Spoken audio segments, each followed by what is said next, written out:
I will call this meeting to order.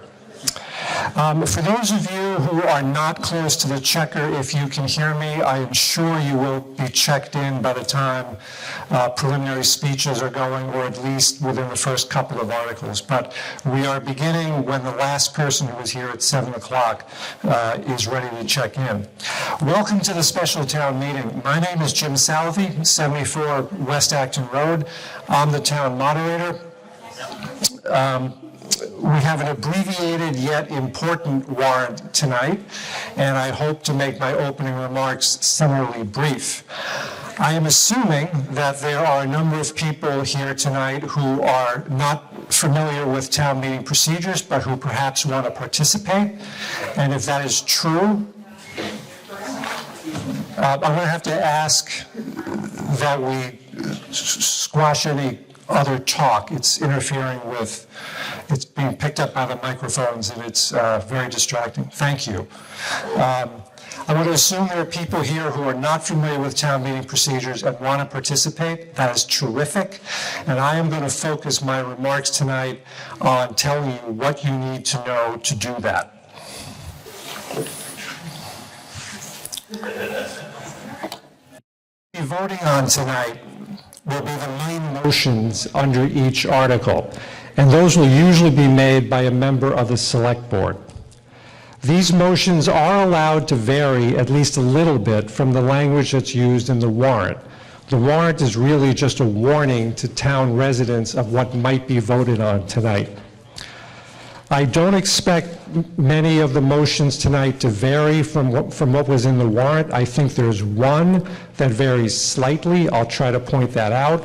But in any event, the language of the motion will be on the screen in front of you. Please pay attention to the language of the motion, not just the language of the article. I expect that at least some of our votes tonight will be using the electronic clickers that you received from the checkers. When you use the clickers, the buttons labeled 1A or yes or 2B no should be the only ones that work. When you vote, you'll get a 1 or a 2 displayed on the right side of the LCD window. And then once your clicker connects to the system, you'll get an OK displayed on the left side of that window. Look for that OK. That is the only signal you're going to get that your clicker actually talked to the system and your vote was recorded. At every meeting, I see a lot of people vote like this. Don't do that. We're not stunning anybody with a phaser. We're voting, so check the window. I will tell you on each vote for how long the voting window is open. It'll usually be about 15 seconds.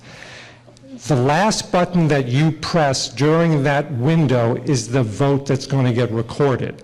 So you do have the ability to change your mind or make a mistake. The last button you press is how you're going to vote.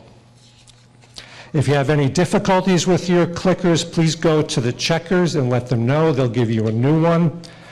And for those votes where we're not using the clickers, we will just use our old-fashioned cards. Now, I noticed the town clerk apparently thinks that I'm losing my eyesight because this is the biggest and boldest card I have ever seen. I could see this if I was the moderator in Bolton.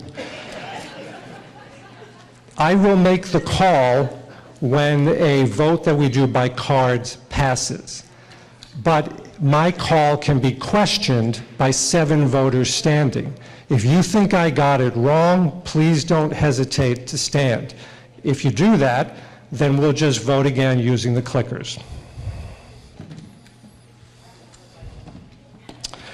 Our debate tonight is governed by procedural rules contained in a lot of sources. Our town bylaws, traditions of the town, and a procedural manual called Town Meeting Time that I might refer to now and then.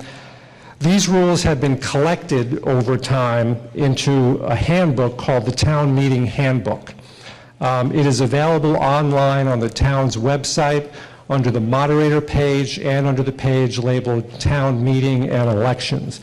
There are a number of hard copies I saw over on the side, And I think that, I think Denise might have a couple of hard copies for reference. If you want to take a look at it, please let her know. And I'm referring to the town administrator. But I will try to summarize the most important of those rules. No one addresses town meeting without being recognized by the moderator. But being recognized by the moderator is pretty easy. Sorry. Apparently, I'm going to have to remember this all night. But getting recognized by the moderator, can you hear me? Oh, it sounds much better this way. Okay, thank you. Sorry. Is very easy. You just go to the microphone and stand in line. I don't hear anything that is not said into a microphone. That is true both physically. My hearing is not great. I will not hear you if you just shout from your seat. But it's also a rule. We can't have shouting from a seat. If you do that, I'll just tell you to say whatever you want to say from the microphone. When you go to the microphone, it's traditional to identify yourself by your name and your street. Please address all remarks to me, not to someone else, and begin with Mr. Moderator, or if Lisa, the deputy moderator, is in the chair, Madam Moderator. I remind you that each speaker has 2 minutes at the microphone, and after receiving a response, only one follow-up question or remark of up to 1 minute. Now, when I say one follow-up, I do mean one follow-up. So, for example, a short statement that repeats what the speaker said, like, so you didn't consider that, or an ironic kind of comment like, and you think that's a good idea? That is perfectly fine debate. It is welcome. It might even be effective, but that will be your one follow-up. So please remember that and use your follow-up wisely. If you ask a question and you don't think that the speaker answered it, you can use your follow-up to do one of two things. You can ask your question again, possibly in a more pointed way, or you can let everyone know that you don't think you got an answer by saying something like, I don't think that answered my question, but thank you. Either way, it's only one follow-up, and no one gets to keep asking questions until they get a response that they think is satisfactory. I will entertain motions to call the question, but only from a microphone. It's a motion like anything else. Oh, I'm sorry. A motion to call the question is a motion to cut off debate. It's a motion like anything else. So if you want to make it and there's a line at the microphone, you have to wait your turn. It's our tradition in Stow that the moderator probably will not entertain motions to call the question for the first 30 minutes. And thereafter, I probably will. And you'll know that 30 minutes has expired when a bell that sounds suspiciously like an old-fashioned oven timer goes off. Please put any motions to amend in writing. It helps me figure out what you are talking about, where it goes, whether it's within the scope of the article, and it might save me from having to recess the meeting while I consider all of that. Please make your proposed amendments specific. Tell me exactly what language you want to insert or delete and exactly where you want to do it. We're making legislation here, so statements of intent or policy aren't really motions to amend. If you're contemplating a motion to amend anything that's on the warrant right now, then the time to put it in writing is right now. And the forms to do that, I believe, are available with the checkers. And then just give the form to either the town administrator, she's at the end of the table in front of me, or to the deputy moderator, Lisa Lavina. There is no applause and certainly no booing when a speaker is finished speaking. And this is a serious rule. This isn't just my personal preference because I'm a stuffy old man. This is, applause or booing are signals of what opinions are popular and which are not. And they can act to suppress debate, and we can't have that.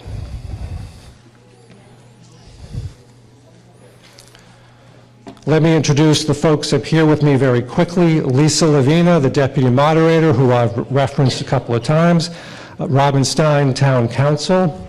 Town Clerk, Linda Hathaway. Assistant Town Clerk, Deb Seif, is over by the checkers. And Robert Maynard, Assistant Town Administrator, who's helping with the clicker system tonight. In front of me, at the table facing you, is the Select Board. Megan Birch McMichael, the Chair. Ingeborg Hegeman. Dan Peterson. And the Town Administrator, Denise Demkoski.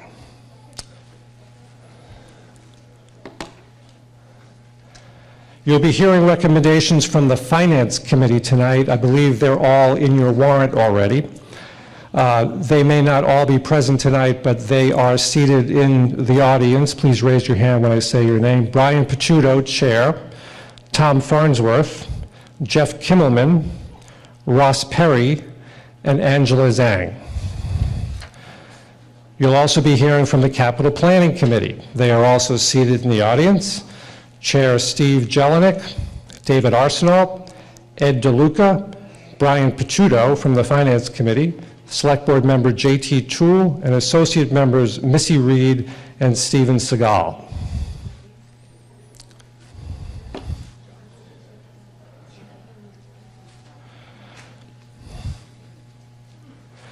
You see on the slide in front of you the name of non-residents who we expect we may want to hear from tonight. They're all town employees plus town council. Non-residents, who are historically referred to as strangers, are allowed to address town meeting, but only with town meeting's permission. These strangers seem like they may have something relevant to share with us tonight, so do I hear a motion to allow these individuals to address town meeting tonight? And do I hear a second? Motion made and seconded to allow the individuals enumerated on the slide in front of you to address town meeting. All those in favor, please raise your cards.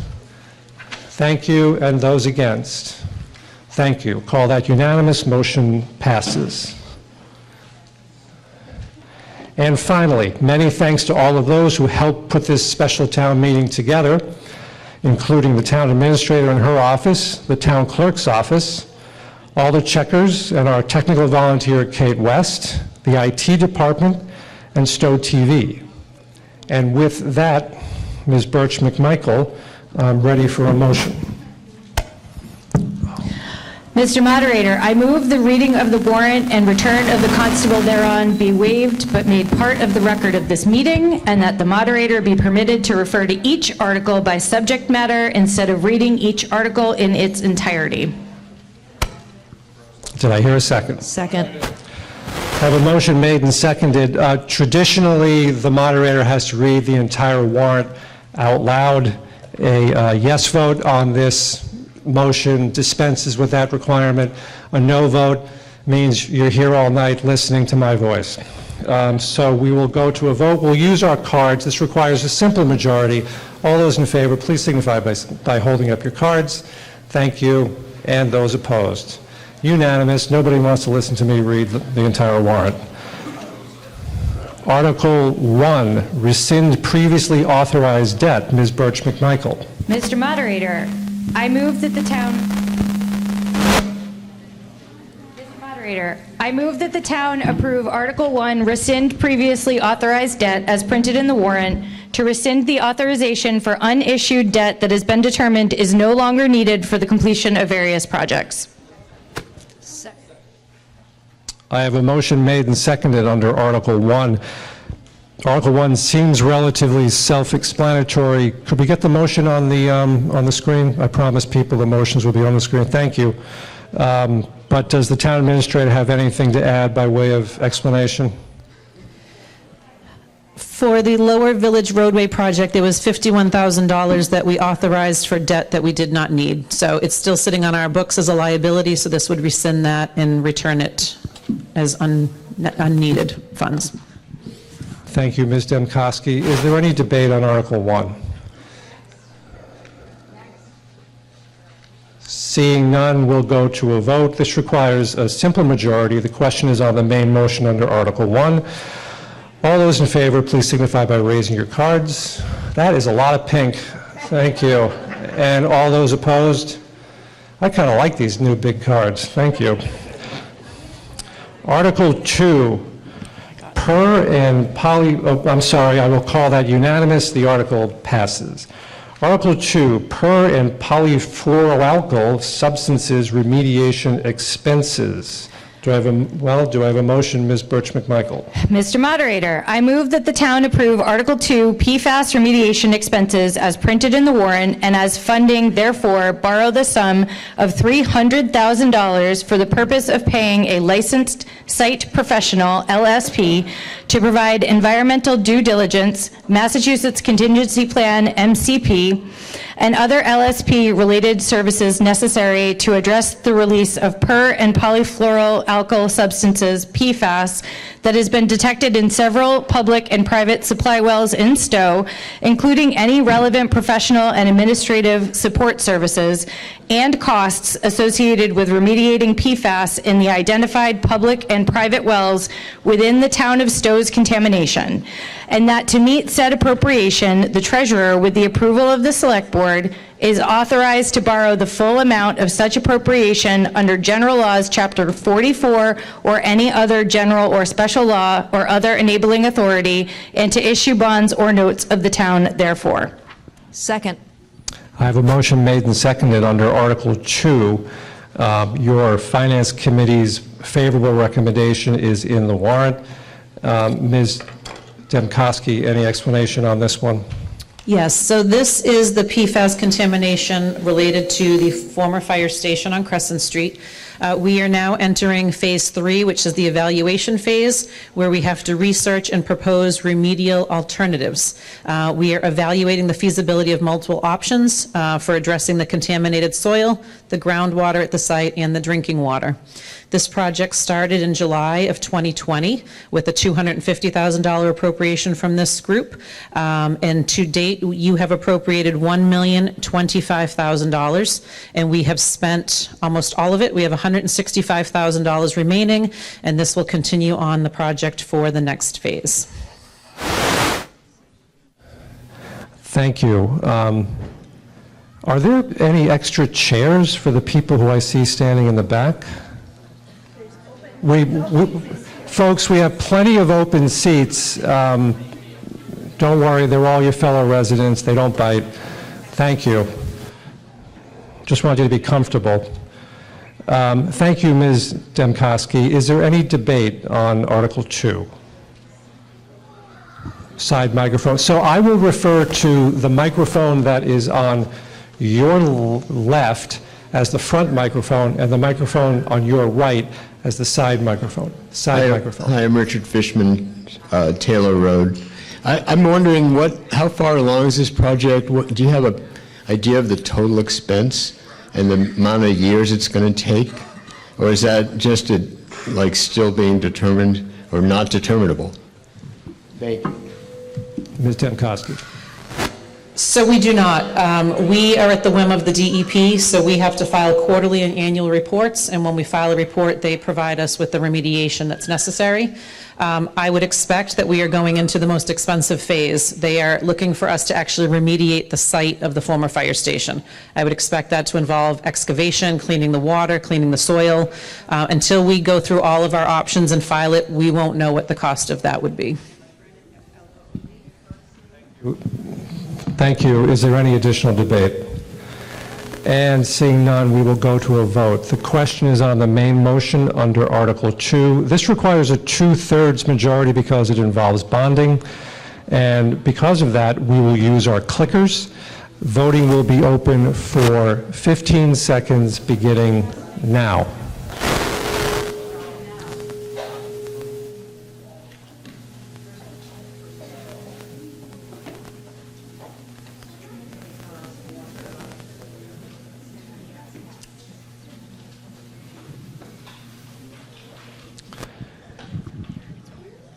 And voting is closed.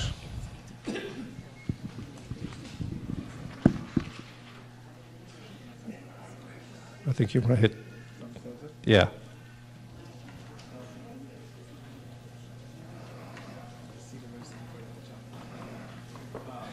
By a vote of By a vote of 311 to 31, the motion passes.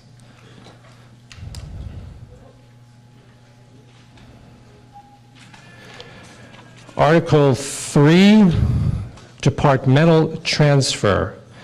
Do I have a motion, Ms. Hegeman? Mr. Moderator, I move that the town approve Article 3, Departmental Transfers, as printed in the warrant, and to make the following transfer: $10,000 from procurement wages, number 0100-10-129-50-51110, to Assistant Town Administrator wages, number 0100-10-129-50-51140, to cover anticipated shortfall. Do I have a second? Second. Motion been made and seconded under Article 3. Your Finance Committee's favorable recommendation is in the warrant. Ms. Demkowski, do you want to give a brief explanation of this? This is just a budget-neutral transfer. When I hired a new assistant town administrator, the salary was higher than the previous position holder. So I'm looking to just move $10,000 in to cover the shortfall. Is there any debate on Article 3? Seeing none, we will go.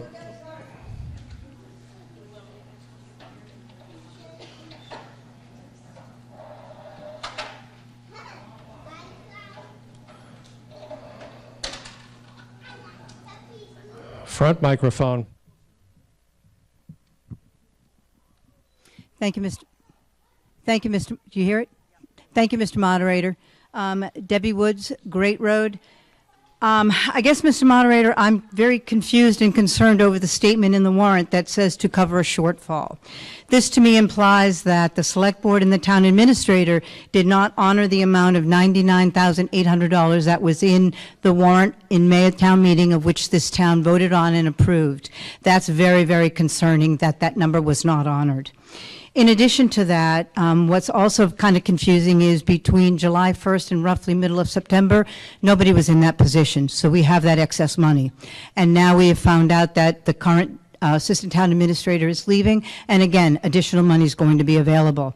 My calculation says about $12,500 has been utilized of that 99.8. I think there's a fair amount of money left to be utilized for hiring somebody for the remaining part of the year, and then to do it right, and that in the May town meeting, put the appropriate budget together. I do not support this. Thank you. Thank you, Ms. Demkowski. I didn't hear a question, but it's an anticipated shortfall. I'm just being proactive. To be honest with you, the Finance Committee can make a transfer at the end of the fiscal year. The town meeting in May voted an appropriation. Town meeting does not set salary. You set appropriation. I have the authority with the Select Board to set the salary. Thank you. But again, if it's not needed, please don't do it. Front microphone. Mr. Moderator, I would recommend that we not pass this also for the reasons that were just previously stated. In May, we did approve almost $100,000. There's still, because of unexpended funds, there's plenty of money. Why are we transferring $10,000 that we don't need from another place that doesn't need to be done? I just recommend that we say no to this. Thank you. Thank you. Any other debate? Seeing none, we will go to a vote. The question is on the main motion under Article 3. This requires a simple majority. We'll use our cards. All those in favor, please signify by holding up your cards. Thank you. And those against? We're going to go to the clickers. Voting will be open. Are you ready? Voting will be open, let's say, for 20 seconds this time, beginning now.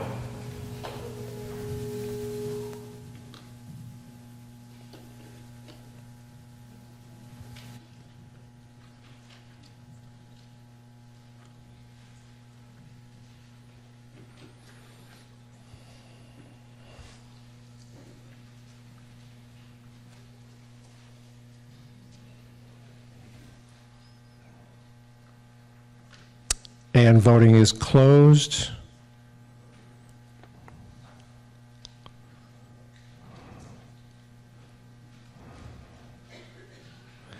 By a vote of 219 to 138, the motion passes.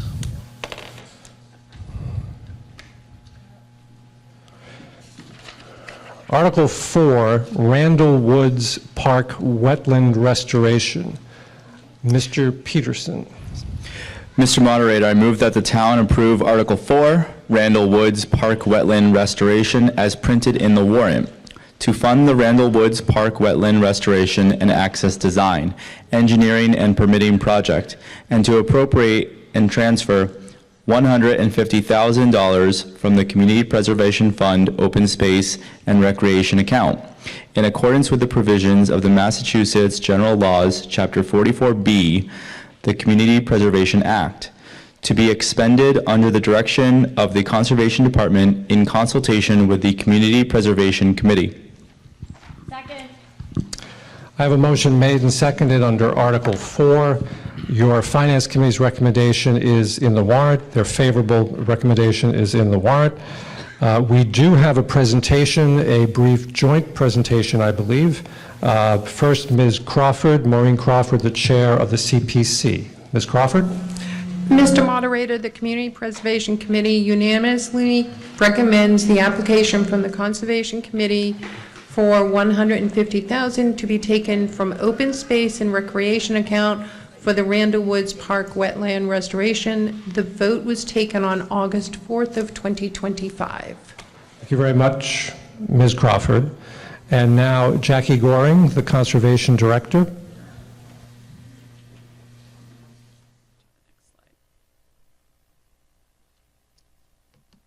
Hello, everyone. Can you hear me?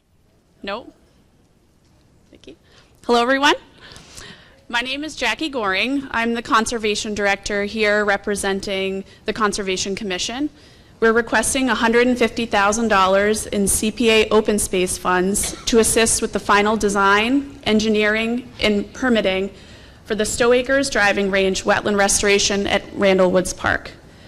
This will fund the design, engineering, and permitting for restoration of filled wetlands at Stow Acres Driving Range on Randall Road and the adjacent access road for Randall Woods Park. Restoration of the wetlands has been a key element of the plan for this property. The Conservation Commission and Recreation Commission purchased 110 acres of the north course of Stow Acres in 2023, now known as Randall Woods Park. The purchase was funded in part by community preservation funds, private fundraising by the Stow Conservation Trust, and a state municipal vulnerability preparedness grant.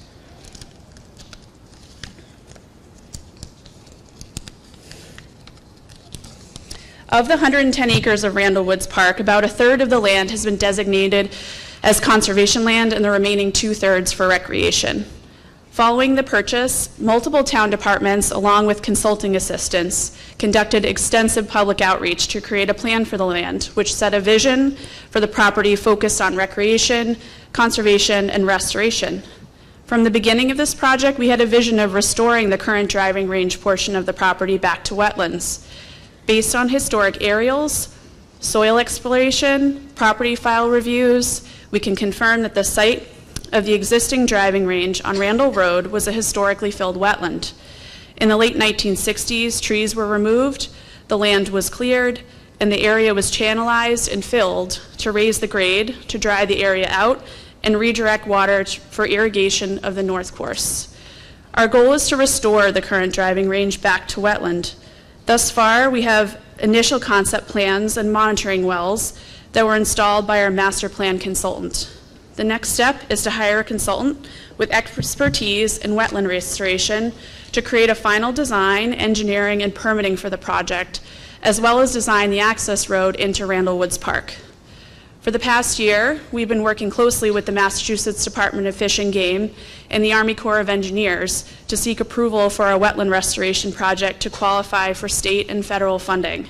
Thus far, we've been awarded $50,000 of funding for this phase of the project through the Mass Department of Fish and Game in lieu fee program. We're requesting the remaining $150,000 in CPA open space funds for this work.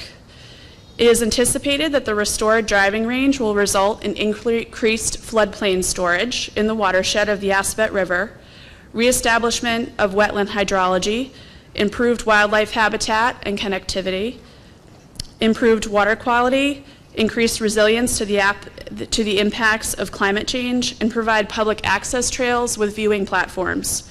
Completion of this design will also make the town eligible for additional state and federal funds for construction. Thank you. Thank you, Ms. Gore. And on this article, we have a recommendation from the Capital Planning Committee. Mr. Jelinek? Mr. Moderator, the Capital Planning voted unanimously to recommend the town approve Article 4. We view this expenditure as an entirely appropriate use of Community Preservation Act funds in the open space category, which under the terms of the Act can be used for rehabilitation or restoration of previously acquired open spaces. These funds will be used, as Jackie said, to leverage over $2.4 million in state grant funding for the wetland restoration project. Therefore, we consider this a prudent and worthwhile investment in the town's resources. Thank you, Mr. Jelinek. Do we have any debate on Article 4? I think we do. Someone's making their way to the front microphone. Mr. Moderator, George Nistel, LGO Road in Stow. Mike, when I look at this, it's nice, but is that the best way that we can use that $150,000?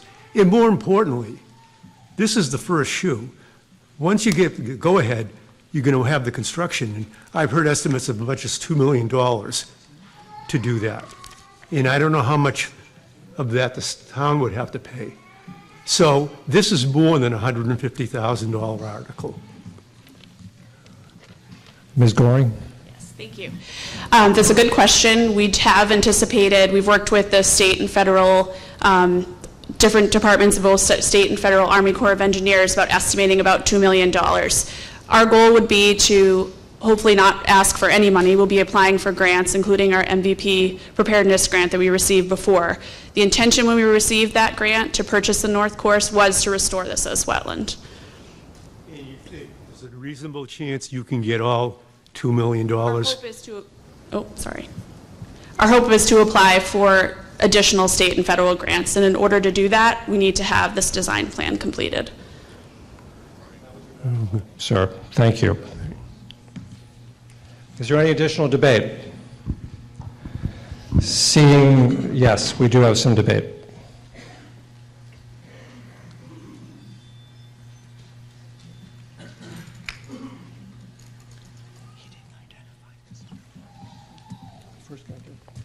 Sure, so two things. One, you said this was going to... Did you identify yourself? Sure, I'm Andrew Rovan, 59 Great Road. They're good? Yeah, you can proceed. Okay, we're good? Yeah, that's just tradition, sir. Everybody does it. You're not an exception. Oh, I didn't expect to be. So number one, you said this is going to improve water clarity. Please explain how this is going to improve water clarity. And number two, you're looking to open space here, and at the same time, you're looking to contract space through 3A. So please explain the discrepancy. Thanks. Ms. Goring? I'm happy to answer. The first question is relatively easy. So with wetland restoration, the current driving range was historically a wetland, and it was filled, so our goal is to restore it back to its original condition. As far as the second question, I think it's unrelated to the topic, but I'm happy to provide more information. Okay, perhaps in the next article. Is there any additional debate? Sidewalk. Wendy Bachman, 28 Lowell Drive.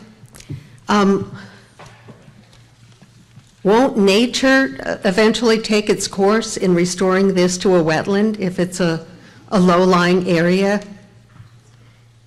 Ms. Goring?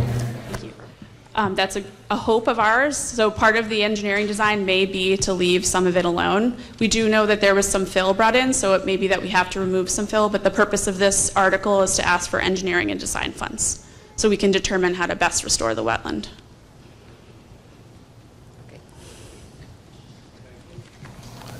Side microphone. Courtney Fletcher, Boxborough Road. I just have a couple of comments. This is a great use of CPA funds. This is money we've already paid into an account for this purpose. It's for things like open space restoration. So there can't be much better use because that's why we set it aside. Another comment is that part of the action of a wetland is like a filter. Water that goes in there can be purified somewhat by the silts and by the organisms that live there. And so that's how we get water clarity or an improvement of the environment around that wetland. And its beauty gives us pleasure. There are birds and animals that rely on those places to live, and that's why we came to Stow, a lot of us, is to live in a place where there's all this wildlife and nature around us.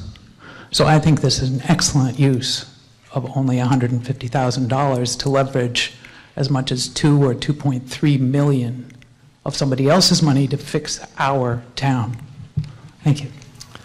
Thank you. Front microphone. Good evening. Ingeborg Hegeman, South Acton Road.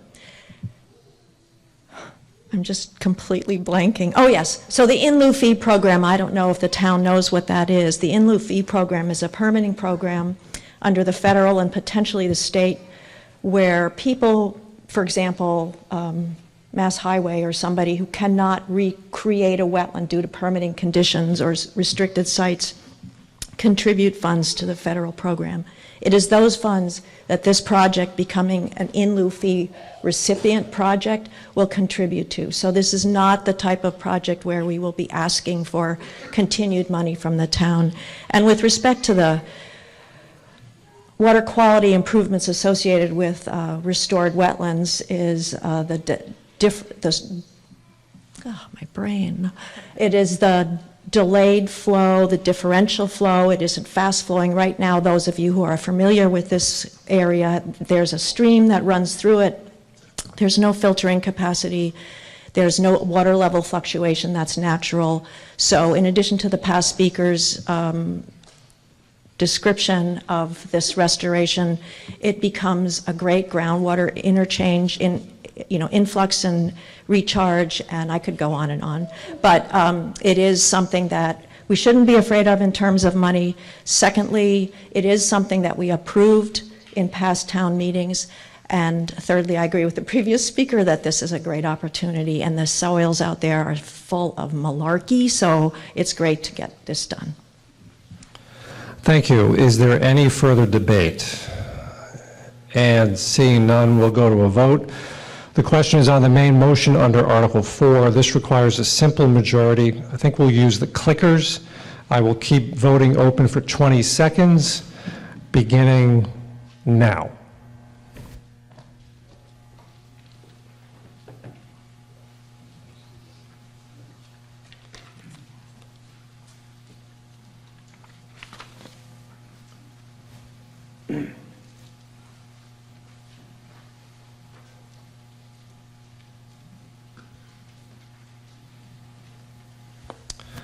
And voting is closed.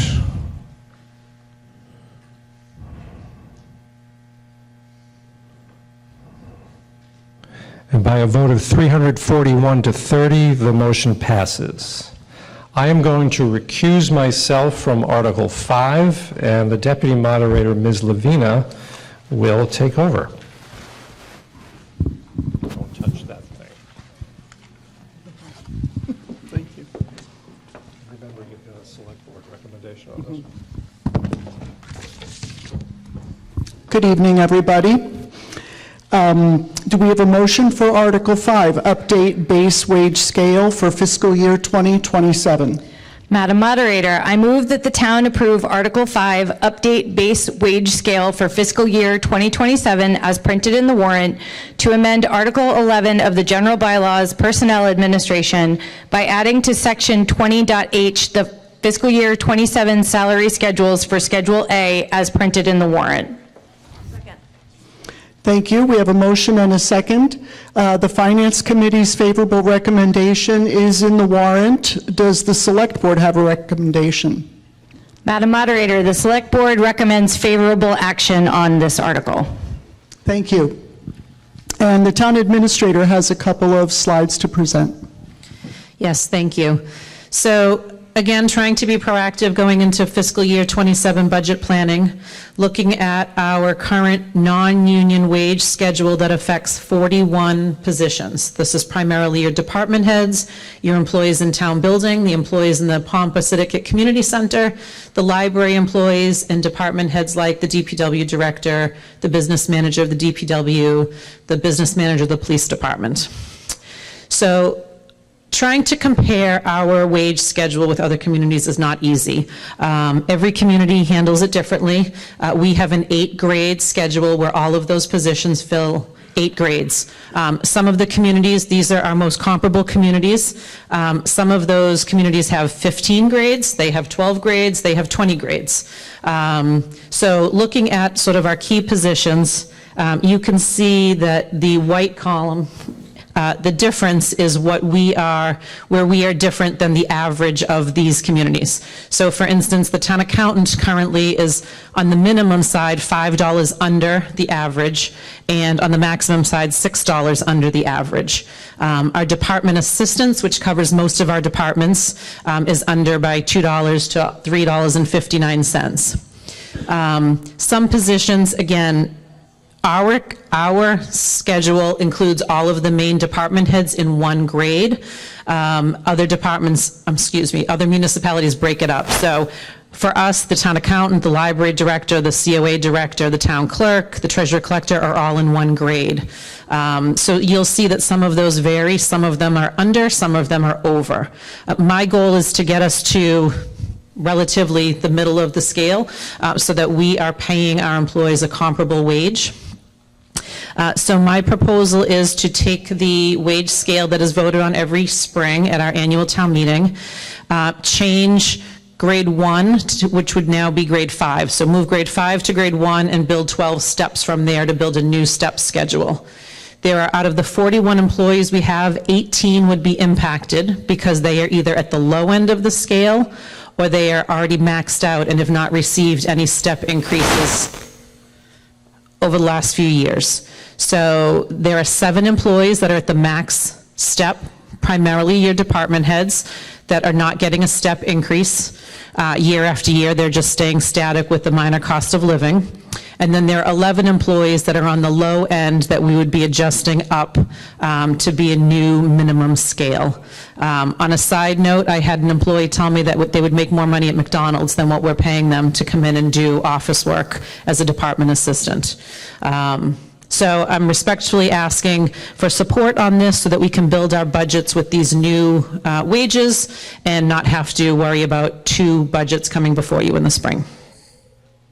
Thank you, Ms. Dubkowski. Is there any discussion? We have one person approaching the mic.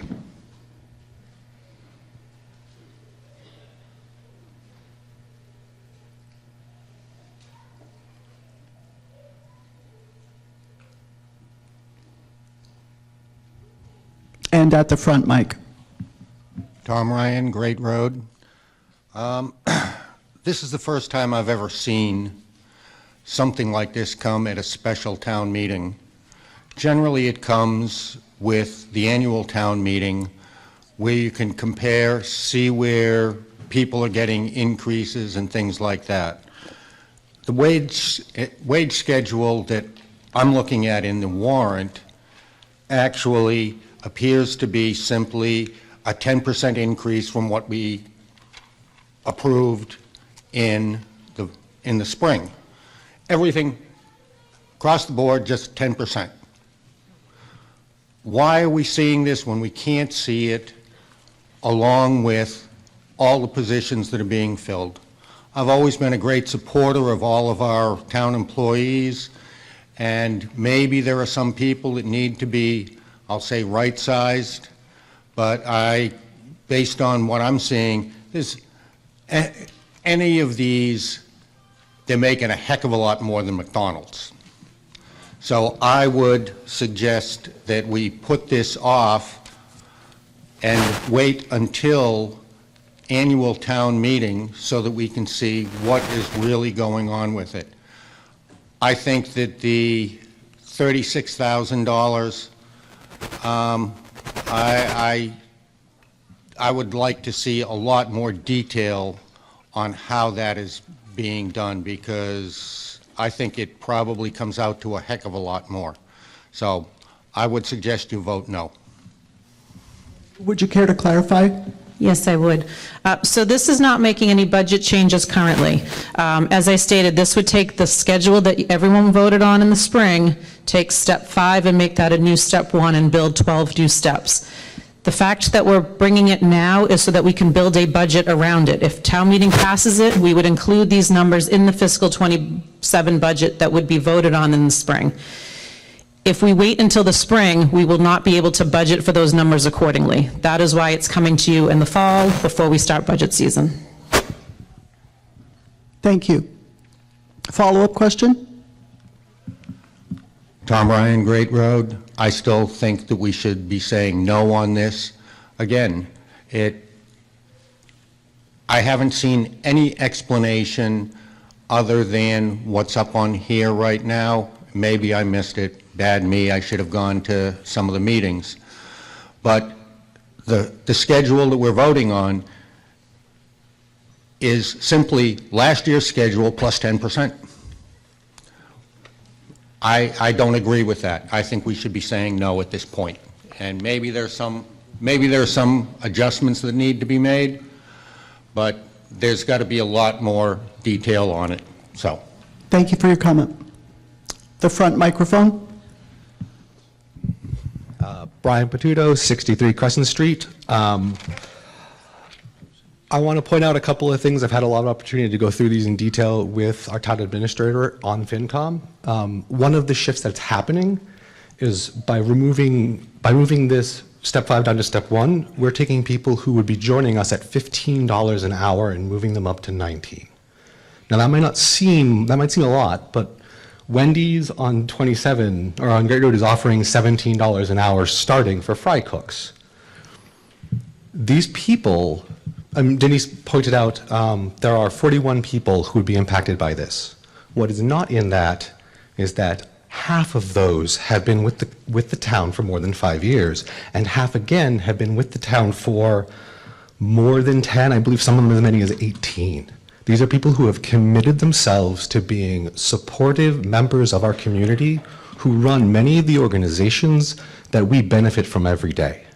I think it is completely reasonable once a decade, which is about the frequency we're using them right now, to update them to a more appropriate pay scale representative of the time and cost of living that we currently exist in. Thank you. Thank you. So we're at the end of discussion. This requires a majority vote, a simple majority, so we'll use our cards to begin with and voting now. All in favor? Thank you. All opposed? It looks like it carries. Thank you very much.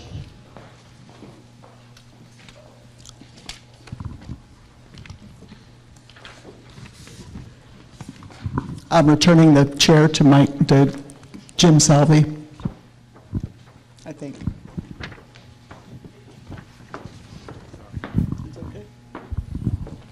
Thank you, Lisa. My apologies. Article 6, changes to the general bylaw, personnel administration.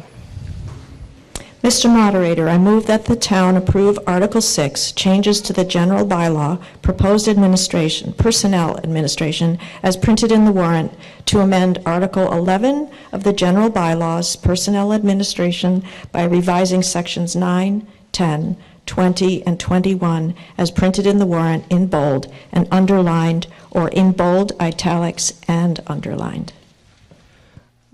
This is... Seconded. Motion made and seconded under Article 6. This is the one main motion that deviates slightly from what is in your warrant. Specifically, what What deviates is the very last phrase, in bold and underlined, or in bold italics and underlines suggested by council. I suggest to you not a very substantive change. No offense to council, necessary, yet not substantive. Your Finance Committee recommendation is in your warrant. We also have a Select Board recommendation. Ms. Hegeman, or Ms. anybody? The Select Board recommends favorable action on this warrant article. Thank you, and I think Ms. Demkowski has some information to share. Yes, thank you. So again, looking at the 41 non-union employees, as the chair of the Finance Committee referenced, obviously, as you all know, costs are rising everywhere. Municipalities are trying to find ways to keep and retain and attract employees. So this is one of the ways that I am proposing, is to look at some benefits that we currently provide. The first change would be the holiday schedule. There used to be a union of the 41 employees, and when that was dissolved, the union employees were grandfathered in to have the day after Thanksgiving as a holiday. All other employees were required to use their own vacation time because the buildings were closed on the day after Thanksgiving. Personally, I don't find that fair. We still have members of the post-union that get that benefit, so I'm looking to codify the day after Thanksgiving as a holiday. I've also added in a half day on Christmas Eve and New Year's Eve, only if those days fall on a regularly scheduled work day. No one's coming into the town hall at 3 o'clock on Christmas Eve to do business. We've been closing and allowing folks to use their time. I figured this was a minor change that we could give another benefit to those 41 employees. Additionally, I'm looking to change the vacation schedule. This would accelerate the vacation schedule for some employees, and it would give additional time for our department heads. So currently, everyone starts with 12 days a year, regardless of what experience you have, what you're coming from, and we've lost employees who have not accepted our positions because they're leaving 4, 5, 6 weeks of vacation time to come to a municipality that offers 12 days a year. What I am proposing is breaking up the vacation schedule into the grades. Grades 1 through 5 would receive an accelerated vacation schedule from what they currently have, receiving their additional days a year early, and then maxing out at 10 years instead of 12 years. And for department heads that are harder to attract from other municipalities with experience, to bring them in at the 18 days a year, which would be the 5-year mark, and accelerate that schedule, trying to offer some additional benefits. The last major change of this article is the longevity. Longevity is a bonus for working multiple years. The current longevity schedule, it maxes out, at $500. So for employees that have been here 26 years, they get a $500 bonus. No one's going to stay in a position for $500. It really does not recognize their years of service, in my opinion. I am proposing to start giving longevity a little bit earlier, so at 5 years versus the 10 that they currently would receive it. And it's $250 a year to cap at $2,000 as a benefit. This change would be a $21,000 cost and reward those employees with extended years of service. There are some other minor changes. Most of it is language changes in the article, but these are the 3 major components of Article 6. Thank you, Ms. Demkowski. Do we have any debate on Article 6? Seeing none, we'll go. Seeing some. Front microphone. John Colonna Romano, Boxborough Road. I'm also a member of the Planning Board and the Community Preservation Committee and the Green Act Advisory Committee, but these comments are my own personal comments and not from those committees. I'm still trying a bit to understand why this article and the previous one are presented now and not in the spring. And it seems like, and correct me if I'm wrong, that essentially these budgets will be voted on again in the spring to actually make them. So I guess my comment is, it would be nice if there was some other mechanism to give the town some guidance on budgeting rather than kind of changing these, what look like pretty official numbers. And then if the town decides we don't want this in the spring, then we have to undo them. So I don't know if there are other mechanisms that can be used in order to, again, give guidance to the town, whether or not the town is interested in doing these things, rather than, it seems like, having these more official warrant articles that have to be voted on and maybe undone in the spring. Thank you. Thank you. Ms. Demkowski? So my answer to that would be this is the guidance. This article and Article 5 both have a budgetary impact that we would need to build into our budgets. By law, I am required to present a balanced budget to this group. I would, if these did not come before you until the spring, I would have to, in good faith, provide two budgets. One that says you approve all of these personnel changes, one that says you do not.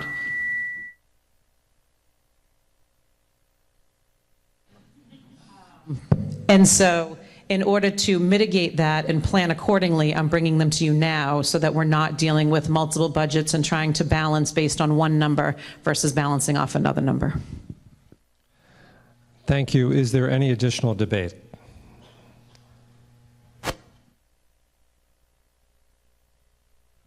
Dave Arsenal, Hastings Street. So, clarify, if we vote on this tonight and say yes, and then we have to bring it up at the regular spring meeting, town meeting, and they turn it down, well, then you're going to have your second budget.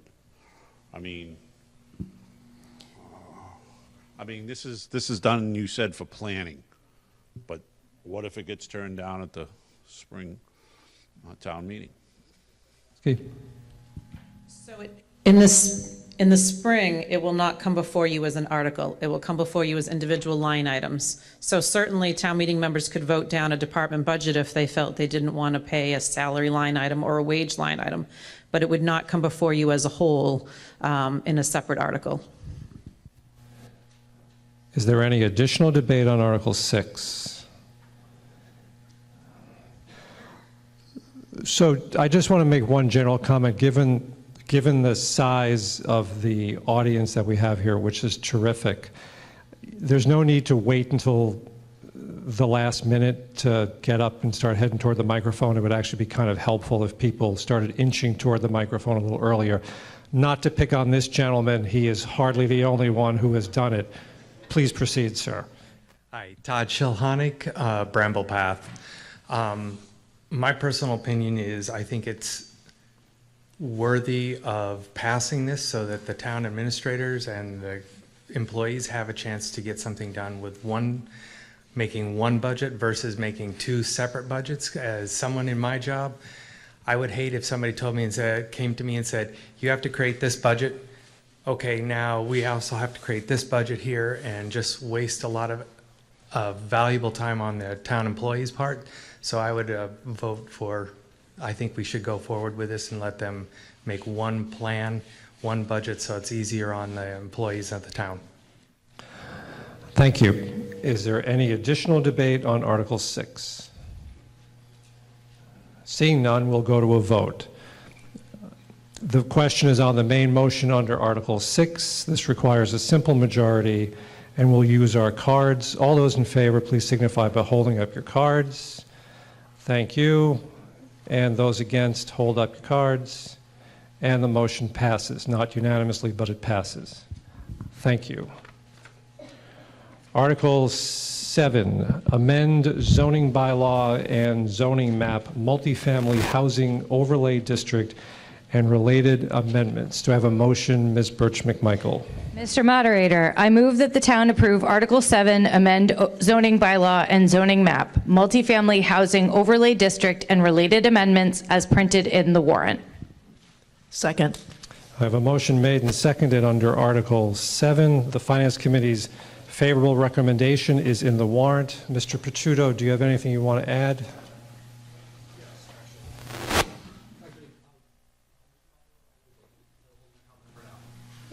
Unfortunately, the moderator cannot hear you.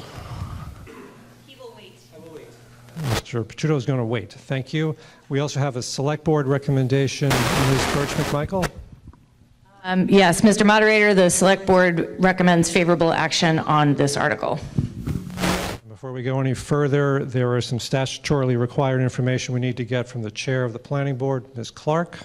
Mr. Moderator, the Planning Board held a duly noticed public hearing on September 9th, 2025, held virtually in consideration of the proposed amendments to the following section of the zoning bylaw, as shown on Article 7 and 8 in the warrant. The Planning Board voted unanimously to recommend town meeting approval of the warrant articles and to consider the proposed location an eligible location for multifamily housing by right proposed. Ms. Clark. And we have a presentation from Ms. Ortez, the Planning Director, and Mr. Slagle, the Land Use Planner.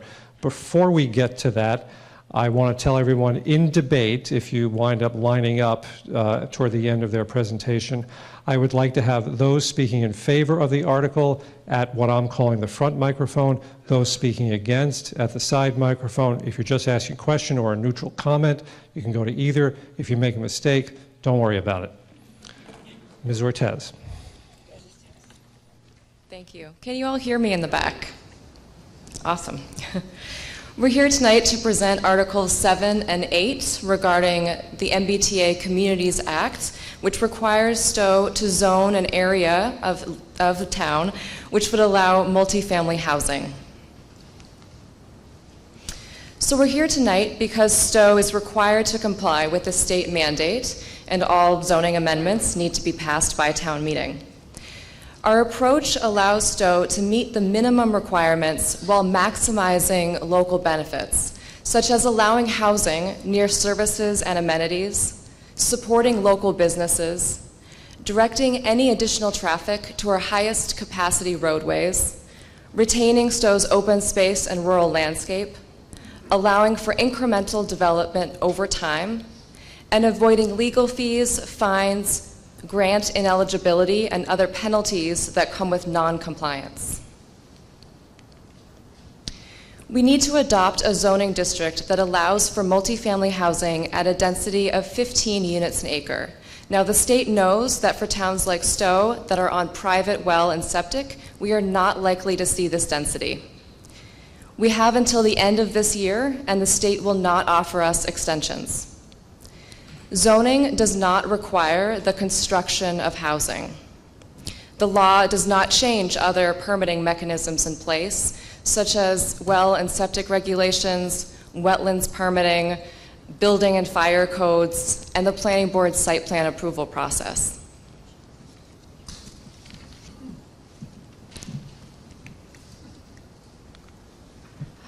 Regarding the impacts of noncompliance, the Massachusetts court systems have determined that the Act is enforceable and constitutional, and that the state has broad powers to enforce it.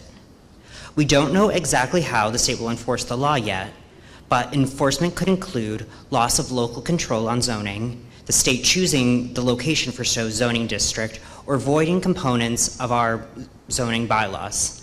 Essentially, if we do not comply, the state will do it for us. We do know that compliance will include fines, penalties, legal fees, and ineligibility for major grants. On the topic of grants, the town has received over $7 million in grant funding over the last 5 years to fund infrastructure, public safety, and the acquisition of open space. We think this number is low because not all departments responded to us. Other towns have been denied grants and have had funding taken away, such as Winthrop, which lost money for critical flood control, and Weston, which lost a literacy grant program. This was also awarded to Neshoba, so we currently have that grant.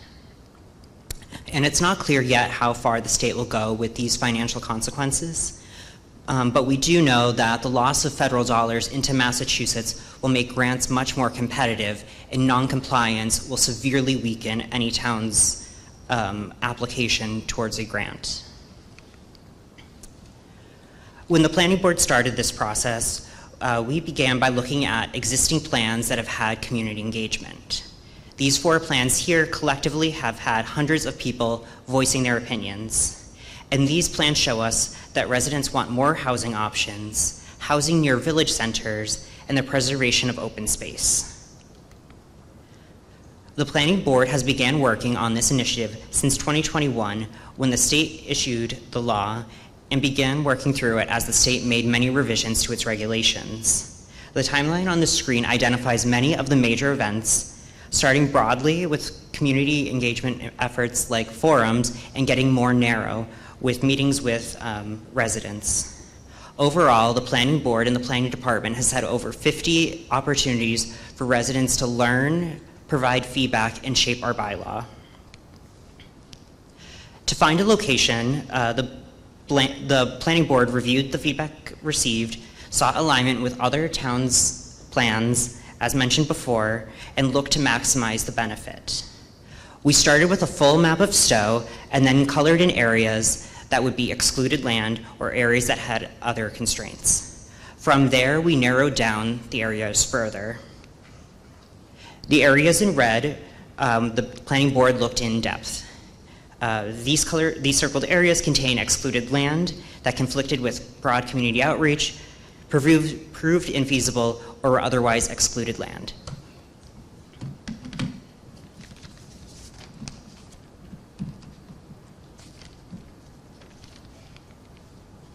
So the area we're proposing is just to the east of Lower Village. To the left is the Shaw's Plaza. To the right is the town line with Maynard and Erickson's. So we're zoning everything that's in that red-orange color. So it's just to the north of Great Road. The state has confirmed that this location, when paired with our bylaw, will meet Stow's requirements for compliance. The area is made up of 7 separately owned parcels. There are 4 single-family homes, the Marble Hill Farm Stand, and the Apple Country Veterinary Hospital. This is all within a half-mile of Lower Village. This is the highest rated location from our community outreach. The proximity to our business district encourages economic growth. All traffic will be on Great Road, which is our highest capacity roadway, a principal arterial. It's designed to accommodate higher vehicular volumes. Because there are 7 separate owners, this encourages incremental growth.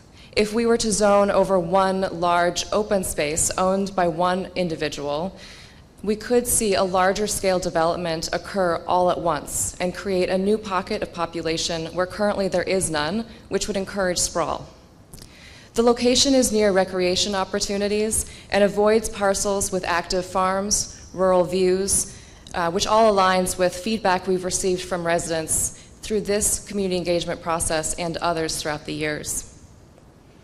We avoided commercial land, and I'm including industrial and business zone land in that, as only 4.5% of land in Stow that is zoned for those uses is currently not used by housing development.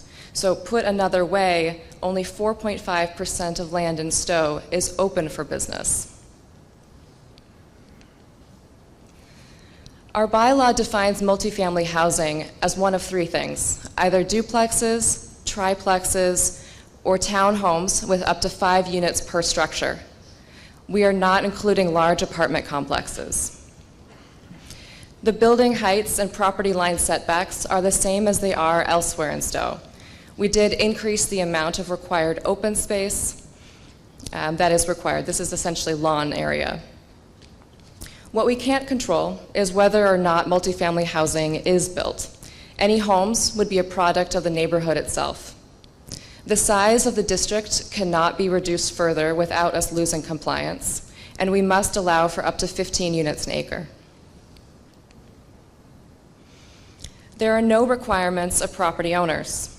Everything they're allowed to do now, they'll be allowed to do into the future. This is proposed as an overlay district, meaning all the underlying uses remain there. So we're adding on additional uses if they desire to use them.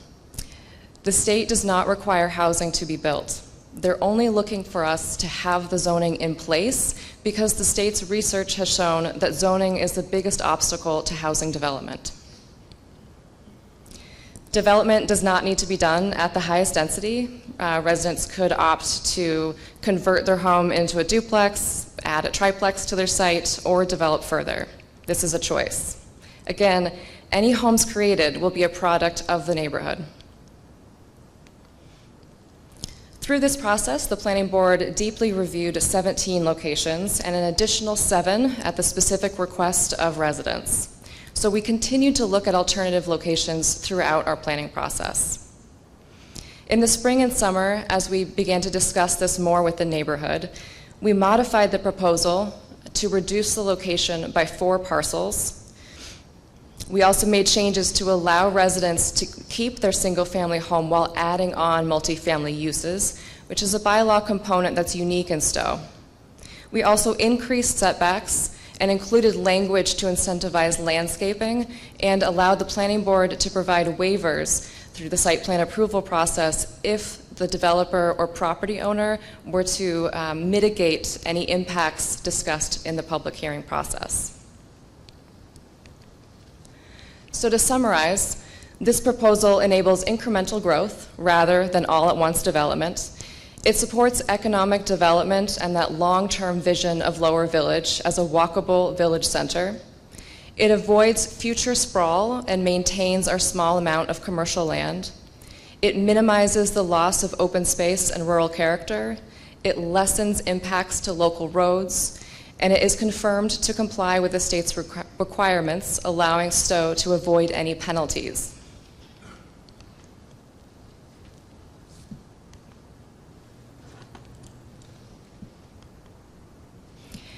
This article this bylaw is split into 2 votes.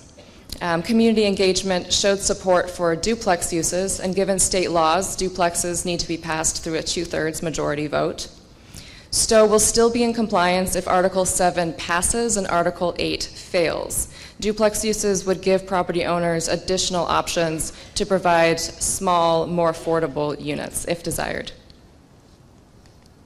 And I'll end by saying that these articles are supported by the Select Board, the Finance Committee, the Economic Development and Industrial Commission, the Conservation Commission, the Board of Health, the Affordable Housing Trust, and the Open Space Committee. Thank you. And thank you, Ms. Ortiz. Before we go any further, 2 very quick housekeeping things. I'm going to be combining debate on Articles 7 and 8, so any comments now about Article 8 will be in order. In fact, if you have any comments about Article 8, this would be the time. Second, as Ms. Ortiz just anticipated, town meeting veterans will know that amendments to the zoning bylaw usually require a 2/3 majority. There is an exception in the statute for multifamily housing, Chapter 40A, Section 5, I believe. And for that, it requires only a simple majority. So even though we will be combining discussion for Articles 7 and 8, the 2 will have different thresholds. Article 7, a simple majority, Article 8, 2/3. And with that, we will begin debate at the front microphone. Thank you, Mr. Moderator. I'm Mike Kopczynski, 12 Canterbury Road. I'm also the chair of the Municipal Affordable Housing Trust. My first comment I'd like to make, though personally, not in my position as chair, just to say that I'd like to thank and acknowledge the efforts of all the volunteers who put a lot of time in going through all this feedback and all the 50 opportunities to provide feedback and going through all the options, and for producing the proposal that's in front of us. Further, I think it's well for us all to remember as we discuss this that we're all neighbors here and that we're all working for a better future for Stow. Now my comments in terms of as the chair of the trust. SMUT strongly supports the Planning Board's overlay district proposal. Compliance matters. Non-compliance, as was mentioned, we can lose access to certain infrastructure funds, and we might also face potential legal action. It would also, non-compliance would ignore the housing crisis that affects both the region and our own residents, like young families, seniors, and essential workers. So I think non-compliance is financially imprudent and against Stow's long-term best interests. Why do we support this? SMOT supports the overlay zoning because it allows smaller infill projects spread over time that yields more manageable growth and minimizes impact to town services. It also aligns with our current development patterns and reduces risks of unintended consequences. The alternative, which would be rezoning large undeveloped areas, would encourage bigger projects sooner, potentially impacting town services all at once. And large-scale by right development puts pressure on getting the zoning perfect from the start, as unintended effects would affect many more units. So the key points about this proposal: it does not compel any property owner to take any action with their property. All developments must still meet all the health, building, height, and other site requirements. No parcel in this acre can support large developments, high-density or high-rise type structures, as mentioned before. Yes, and it provides growth consistent with our comprehensive plan. So we recommend approval of the article. Thank you. Just a reminder, I want comments, if you can, in favor at the front microphone, against at the side microphone. If you're already in line and you've made a mistake, don't worry about it. Side microphone. Matt Sonicson, Packard Road. Mr. Moderator, I rise in opposition to the proposed zoning district for multiple reasons. My primary reason being how it relates to the new Title V regulations, which were updated in 2023, making it even harder to design a compliant septic system. The short version is that for every dwelling unit, you need approximately 1 acre of dirt around your septic system to absorb the effluent and nitrates. With 1.5 acre single-family zoning dominant and all the open space in town, we have so far avoided the problems which have bedeviled towns closer to the Cape, where they are now forced to install town-wide sewers at great expense. We cannot put 2 units on most of these lots, much less 15. The state gave us 2 laws to follow: MBTA communities and the update to Title V, which in a town like Stow that relies on private wells and septic systems are incompatible. Some may see a solution in connecting to Maynard systems, but if that happens, we lose all choices. Because under Title V, if there is a sewer at your street, you must connect your house to it rather than make any repair to an existing system. We must balance the threat of withholding of state funds versus the ongoing cost of attempting to comply with an unworkable, unfunded mandate. Thank you. Thank you, sir. Front microphone. Bill Maxfield, 89 Walcott Street, Chairman of the Open Space Committee. So I'd like to say that the meeting on Wednesday, we voted in, it was voted to approve of this motion.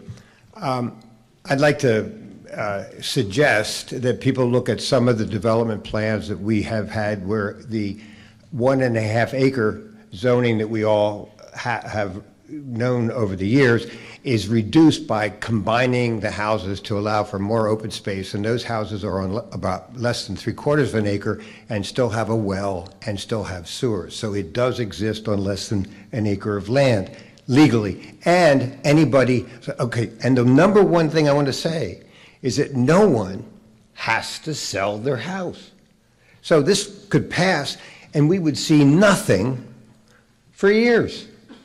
It's not until somebody has a reason to live or they're offered a hell of a lot of money, you know, for anything to happen. And next thing is, when was the last time you saw a house built in Stow that you might consider affordable? I mean, I've been here since '75. I paid less, I won't tell you. So the idea is, if we have, I mean, how far does a teacher have to drive to teach in Stow on the salary that we pay them? So the idea of having a higher density than 1 house per acre and a half makes a hell of a lot of sense. So, please think that, number one, this is not going to happen automatically. I don't think the veterinarian hospital is going to move. 15 seconds, sir. So I'm in favor of this article. Thank you. Side microphone. Housen, Hastings Street. Brian M. Housen, Hastings Street. As in so much of our government lately, this is an entirely avoidable crisis. The law was passed in '21, and by '23, Stow an approved plan a preliminary plan to zone over the Lower Village Mall, just like many of our neighboring towns have done, that have placed their 3A approval over state approval over landfill, multi-use, even existing multifamily housing that we continue to be told by the planning board is not possible. We should probably zone over one of these alternative sites that is actually commuter friendly, that would actually leave the development to these high-priced developers. In the state-approved plan, we were supposed to be given in 2023 a town vote in May 24 and another secondary vote in May 2025 if necessary, because of a case like this where an inappropriate zone was selected and voted down. This location doesn't make sense for the zone because it's nowhere near the MBTA in Acton or the major commuter resources like Route 2. It should have been voted down 2 years ago with time to recover, according to our plan. Put our commuter housing zone near these commuter resources. Only by March of this year did they notify the 7 private residences and abutters that they had been thrown under this proverbial bus and selected against all reason as a commuter community. This mismanaged response to the MBTA Communities Act is tailored to the town board, Conservation Commission, and individuals identified here as strangers, desire to the whopping 40% of this town owned by the town instead of protecting the rights of these fine citizens. The planning board is forcing these 7 individual homeowners to do the work of implementing a commuter residential zone in their literal backyards, which has been mandated by the state, and this is reprehensible.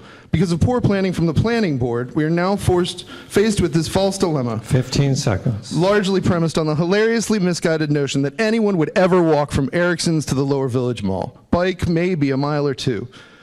We all drive to Shaw's. If we're even going to that dilapidated mall with no corner property for how many years now? The state has approved preliminary plans that propose to bring the town meeting a first vote in May 24 and another in 25. Because of this false dilemma, the boards here would have you believe that we must immediately comply with this 11th hour for this cherry-picked location full of wetlands and 200 years of lived experience. I'll defer. Thank you, sir. I'd ask Ms. Ortez and Ms. Ortez and Mr. Slagle to keep notes, and I will let you respond to negative comments periodically. Front microphone. Andy Crosby, Edge Hill Road, Chair of the Economic Development and Industrial Commission. We did vote to support this article. We feel that it is good for the local business and will help us strengthen our business community, which needs all our help. Thank you. Thank you. Side microphone. Craig Scomp from Zander Way. So I have 2 specific questions I'd like answers to. The first one is in previous town votes, there have been proposals for projects in the area by Shaw's, which have been turned down because apparently we have a water problem in the area. So if there's a water problem in the area, how can it support high-density housing? Right? So either we have a water problem or we don't. Which is it? The second question is that I want to know if the reason to accept this proposal is because the state will force a zone on us regardless of what the town votes on anyway, right? So basically being blackmailed, either come up with your own zone or we're going to give you one.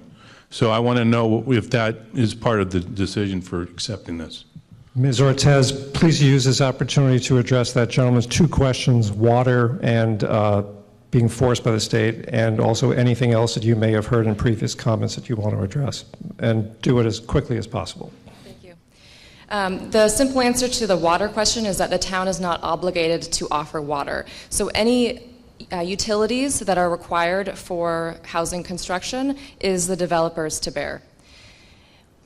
The planning board is looking to comply with this law.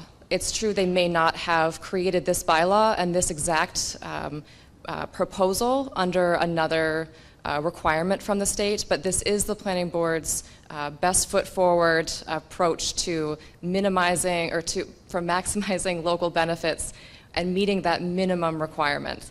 I also do want to mention that it is unfortunate that it's referred to as the MBTA Communities Act. The state understands that for towns such as Stow that have no commuter rail within the town's lines, This law is more to help us increase housing opportunities near businesses and services so that we can create more density near our village centers to support economic growth as part of Governor Baker's Economic Development Bond Bill. Thank you. Does the gentleman have a follow-up? No. Okay. Front microphone. Harvey Dolan, 170 Old Bolton Road. I stand in support of this article. As you can tell by my appearance, people my age don't usually show up to these things. But I think this is important because people of my generation, the generation above, and generations to come are the people that are going to continue helping this town live on. I love being able to go on walks with my family's dogs out on our conservation land, but I also like to live here at an affordable price. Zillow lists Stow's average single family housing price as more than $800,000, and the UMass Donahue Institute, a report by the UMass Donahue Institute, says that in order to have a healthy housing market, we need to have lower income options for people to enter. Not only that, so we have our town continue to thrive on, but that so we have the economic growth in place that some of these problems that have been brought up, like water use and not having to develop business on the Stow Shop Plaza corner, can be solved if we don't have the people here who will continue to live on, especially in Massachusetts, which has such a high cost of childcare for families who want to move in here. If we don't make it more affordable by zoning for multifamily housing, we won't be making a better Stow. Thank you. Thank you, sir. And the moderator cannot resist commenting on, you're right that people your age don't usually show up. It's wonderful that you're here, and you did a nice job.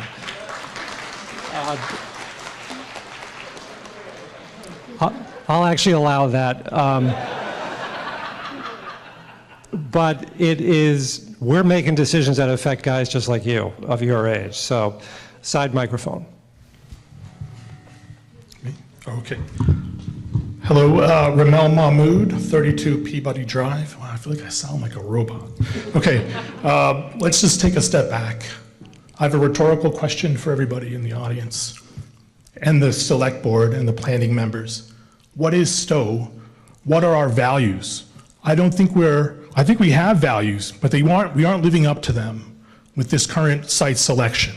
So what is Stow? We're a rural town, some would say suburban, in a blue state, maybe a liberal town with 72% who voted for Kamala, 24% for Trump. We have certain values as a liberal town that we're not living up to. Or if you don't think of yourself as a liberal, there might be humanistic values that you should adhere to not vote for this site. So for the first point is, a lot of people are saying, we want affordable housing. There's a lot of contradictions in this policy. There is no guarantee that a single affordable housing unit will be built. But we think there will probably be some. A lot of the residents are getting calls from developers. We've talked about all the other articles that enshrine, that embody our values in nature, but there's a lot of natural resources on this site as well that would likely be destroyed, such as scenic views, wetlands, a wildlife corridor, a drumlin, a vernal pool where threatened species live. And this is all in the OSRP, the plan that they cited. But I guess it doesn't apply here, right? The agricultural soils, there's maps in here, but I guess it doesn't apply. We're being very selective about which environments people can live in. You know, traffic is a concern. And I guess my time's coming up because the moderator's standing up. But I'd say that not 15 seconds. We saw the outline of when people were contacted. The planning board has a community engagement guidelines where they're supposed to identify stakeholders before they make any decisions, to involve them in it. When did they notify the residents of this zone that it was going to be included? After the decision was made. And we were told that they were going to steamroll this all the way to town hall. Thank you. Thank you, sir. Front microphone. Guy Washburn, Red Acre Road. This is a result of a statewide process that has placed a lot of towns in a really serious conundrum. legitimate goals that are for the public good are being enforced on the individual communities in such a way that there's a lot of not fully understanding all the goals and the way to address them, which has created a lot of apprehension and fear and distrust and frustration. I support this proposal, and I think that the zoning group and the folks who've been involved with its preparation really deserve a lot of credit for doing the most effective way to address the state's requirement with Stow's interest at heart. It gives us an opportunity, without putting a gun to anybody's head, provide a facility to let the state's goals be met in a slow, organic way that really meets the needs of this community. Not any single individual is being forced to do anything. There's no gun being put to anybody's head. It's to give people an opportunity to, when they individually choose to make a change to their property, whether they sell or not, to make that decision in a way that is both best for the landowners and for the community and for the state. And I totally support this and commend the committee. Thanks so much. Thank you. If you didn't get a chance to say everything you wanted to say when you spoke, go to the end of the appropriate line. I'll let you speak. You can certainly speak again. I may ask you to defer to anyone in that line who hasn't had a chance to speak yet. Side microphone. Sure, thank you. Andrew Rovan, 59 Great Road. We're one of the properties represented here in your presentation for overlay. Our property is just under 7 acres. There's a 2-acre pond on the property. The presenters here made the false impression that there is no active farmland in any of these properties. We are in fact an active farmland and have an active farmer tract number with the United States Department of Agriculture. In addition to that, we've had conservation land level discussions with USDA in regards to our property and its underlying soil conditions, and it's actually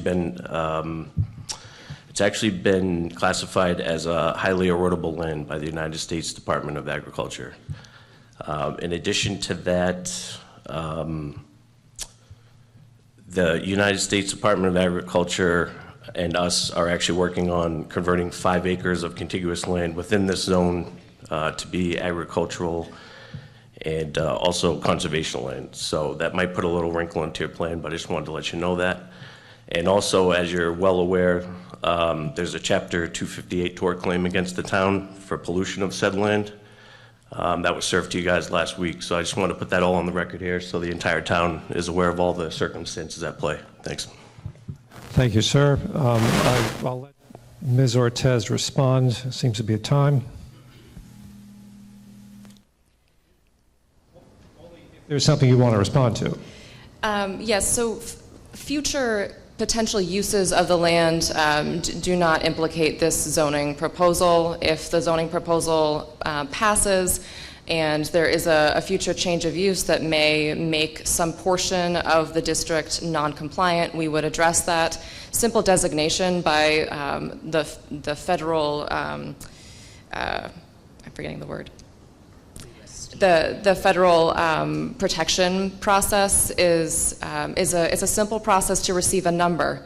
Having highly erodible soils is deemed as an issue for agricultural uses. It does not impact this zoning process. Thank you. Front microphone. Debbie Woods, Great Road. While I am a voting associate of the Planning Board, I am speaking as a resident of Great Road. Early on, I was very, very vocal about not liking this amendment, not liking the overlay, not liking really anything about it.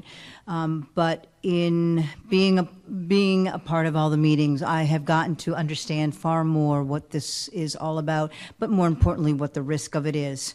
And therefore, I have come to the conclusion to support this article. One of the things is if we do not support this article, we are at great risk of being impacted by millions of dollars. We heard Jackie talk earlier about the driving range, and that the goal was to apply for $2 million in grants. We don't approve this, those grants are in great jeopardy. So I, as a resident and a town payer, I just cannot take the risk in my wallet and in our taxes. We haven't seen the tax increases for the library yet. We haven't seen our tax increases for the school yet. And now if we are not, if we do not pass this and we are not compliant with the state, they will come after us. There's only a handful of towns that have not approved this, so they're going to have a field day with the 8 or 10 of us who have not, and they will come after us with grants being denied as well as legal ramifications.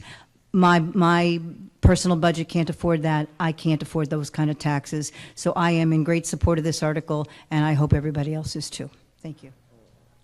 Thank you. Side microphone. Brian Martinson, 43 Pompasiticate Road. I am one of the residents of this interesting planning board proposal. The planning board sure tells a great story, as do many of the proponents of this zone. They also know how to spin one real good too. All of us who live in this zone moved here for the exact same reasons everybody else did. We love the rural nature, we loved living in it, having forests, wetlands all around us, and we have that in spades in this area. We want to have that just like all you guys do. Why would you sacrifice us so that you can remain untouched, particularly when there is property available that has not been developed that would be perfectly great for this, if not better? The process the planning board used to evaluate and select these sites, this site, failed to adhere to even the most basic principles of good governance. They did not even follow the Stow's own community engagement guidelines. No effort was made prior to their decision to meet with or even tour the East Lower Village neighborhood. They know me quite well. I've lived here 33 years, and I'm not shy about speaking up. They could have called me. I would have glad to give them a call, and eventually, after I begged them, they did. Most residents... 15 seconds, sir. Okay. Well, I guess I'm just going to wrap it up by saying, if you can't imagine a zone like this being installed on top of your neighborhood, this doesn't abut our neighborhood, it is our neighborhood. And if you can't imagine it occurring in your own neighborhood, how can you ask this of another, or me, or all the other people who are probably going to line up here and speak? Thank you, sir. Thank you. Front microphone.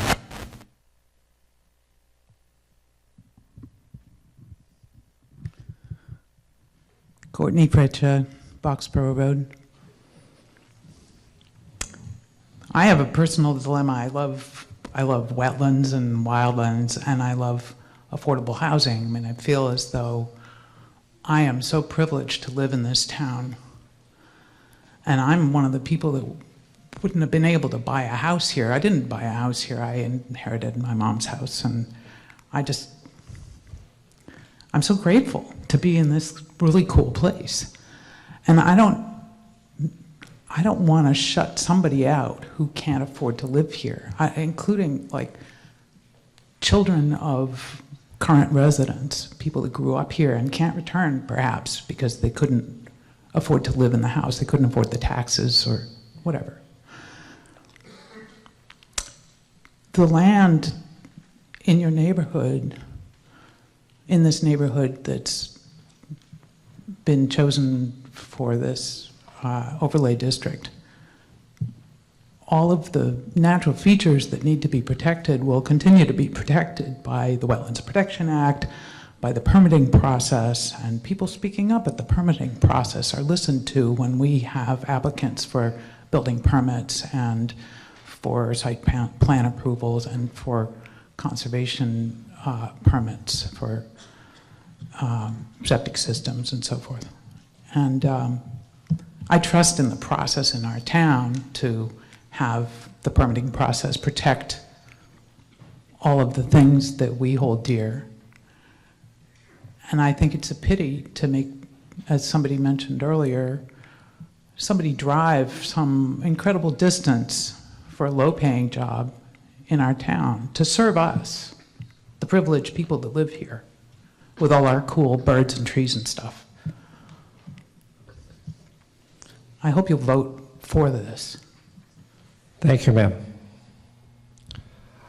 Side microphone. Lee Hildebrandt, 196 Great Road. I've gone through the tax abatement process in the town recently, so I'm kind of familiar with what people's property taxes are and what their homes are valued. The homes that are in this area that was selected are actually among the most affordable homes in Stow. So if any of these property owners do sell for them to become duplexes or triplexes or a townhouse, we are actually losing affordable homes. We're losing that diversity in housing that this town strives for or claims to. An example of this actually happened when zoning was first created in 1968. Prior to that, there was no zoning. Business zoning and residential zoning were established in 1968. That's when the lower village became the business district. That town was, oddly enough, a walkable, diverse, family-friendly village. It contained some of the oldest houses in Stow. When they got zoned for business, one by one, we lost those small, diverse homes that were on smaller lots. Small houses, small lots, cost less money. At the same time, residential properties, the zoning was created. We had minimum lot sizes, minimum house sizes, minimum setbacks. And that helped establish Stow as an elite community and pushed the poorer people out of Stow. I have heard people tell me that Stow was for rich people and Maynard is for poor people. So I don't think that this location for this zoning is by coincidence. It is sandwiched between the Lower Village Business District and Maynard, where the poor people live. Thank you. Is there anything that you need to respond to at this moment, Ms. Ortiz? I'm trying to fit in as many speakers as possible, so if you don't need it, I would appreciate it if you don't. I'll hold my comments. Thank you. Front microphone. Patrick Holmes, 241 Boxborough Road. Mr. Moderator, I'd like to make a motion to call the question. I'm afraid it's a little too early, though I expect the oven timer to go off in probably seconds. I have a lot of people in line. I've been thinking about this. I have a lot of people in line. I don't think that the comments have gotten duplicative yet. I am going to let this go on until 9:15. At 9:15, that does not mean anyone has to move the question, but that is when I intend to accept a motion for the previous question. Side microphone. Good evening, Mehdi Rostami, Baldwin Drive, Stow Village. I have a couple questions. First is that what are the projected impacts of the yes and no votes over the coming years based on the numerical outcomes? Second, could this law pave the way for the future legislation that restrict resident rights but imposing penalties?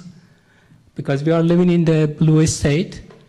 We had administration enforcing some restriction to some research institutions, and we were feeling uncomfortable by that. Now our state is doing the same way. For this law, which seems to be nice, and is going to be working in some way, but the way that imposing and enforcing these penalties because of the no vote does not seem very constitutional. And number three is, does this passage of the law create any obligation for the state to expand public transportation for the town of Stow? Thank you. Ms. Ortiz, I think there were some questions there, so do you want to respond? Yes, so there's no obligation for the town to expand public transportation options.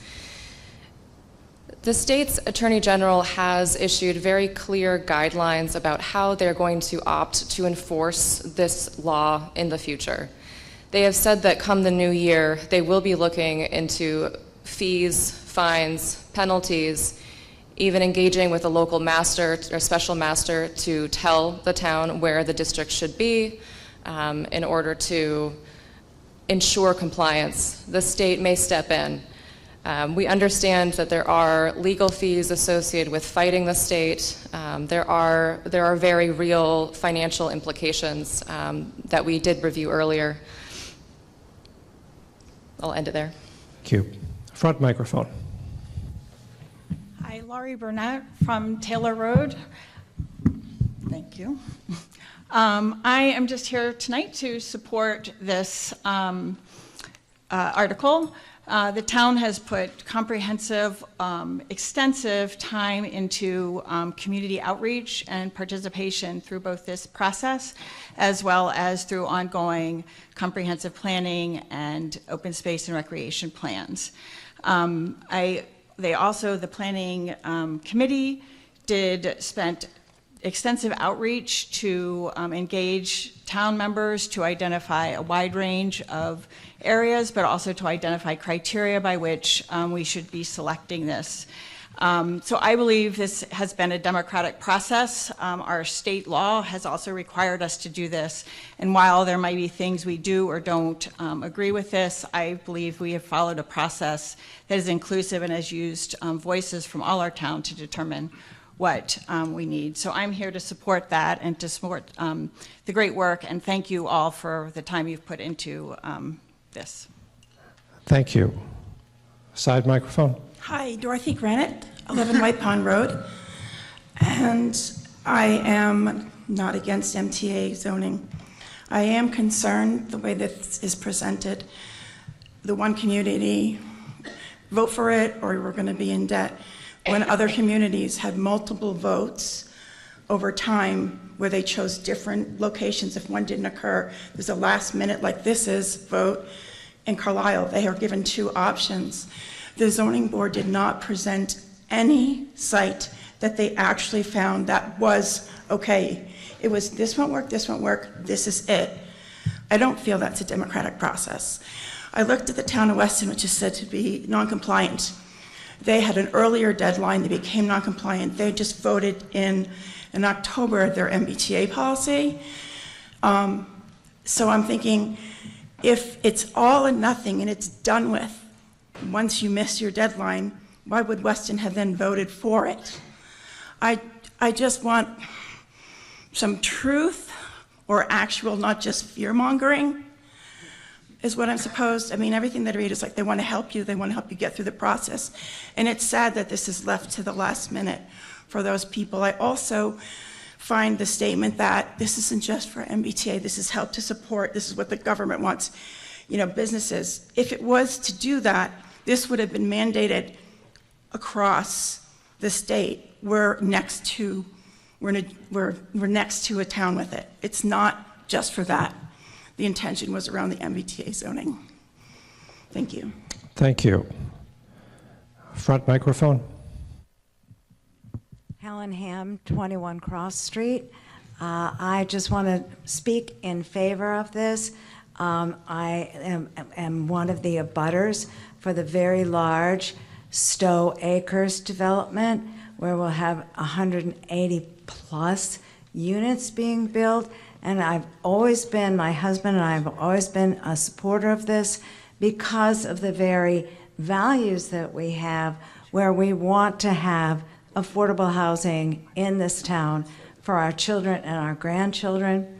And I just want to say that when values are being questioned about whether or not we would accept a layer on top of us to make us more like the community that's being built down below, we would.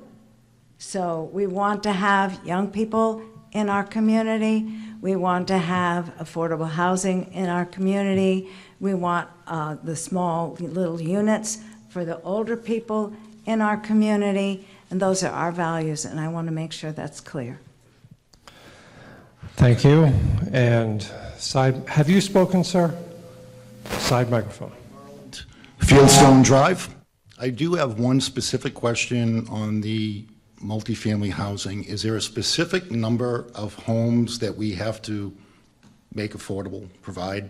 So that's one specific question I have. Ms. Ortiz?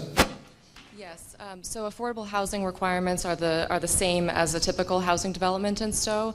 So once a developer is proposing at least 10 units, then 10% must be affordable. So if 10 units were presented, 1 unit would need to be affordable for a qualified affordable purchaser or renter. Thank you. And then just 2 comments. I've been in Stow for almost 30 years. This is going to be your one follow-up, sir. One comment. Yep. Take a look when you drive down Route 27, see what they replaced, the Kennedy's landscaping going into Acton, hideous. Drive down Hudson Road, going into Hudson and Bolton, see what they replaced the old police station with, 40 units in roughly about an acre, hideous. If that's what we want to see coming into town in the coming years, let's think this through, because there are, as other people mentioned, there are, I think, better locations to provide this type of zoning for the town. Thank you. You have almost 30 seconds. Do you want to add anything, or are you good? And as far as economic growth, I've got a list of at least 10 places that have been vacant in the village. So when we talk about economic growth, Shaw's Plaza it's dormant. You've got 7 seconds. Right next door, Maynard and Hudson is growing leaps and bounds. So let's really be truthful about what we're trying to do with economic growth. Thank you. Thank you. Front microphone. Brian Patuto, 63 Crescent Street, and again, the chair of your Finance Committee. I would like to take this opportunity to reframe this in everyone's mind so we stay focused on what we're really talking about here. This zoning bylaw change, this overlay, requires no action on the part of anybody who is currently a property owner in that neighborhood. And as much as we might like time for a new plan or a different plan, this is the plan we have. This is the only opportunity we have to vote for it. Love that, hate that, doesn't matter, that's what we have. These are the real implications to the town. We got $7.1 million worth of state level funding for projects that were not options. Lake Boone Dam, we have another project coming up in the coming years for the Sudbury Road Bridge. These are multi-million-dollar projects whose primary source for us to get funding that isn't your tax dollars, our tax dollars, comes from state level funding.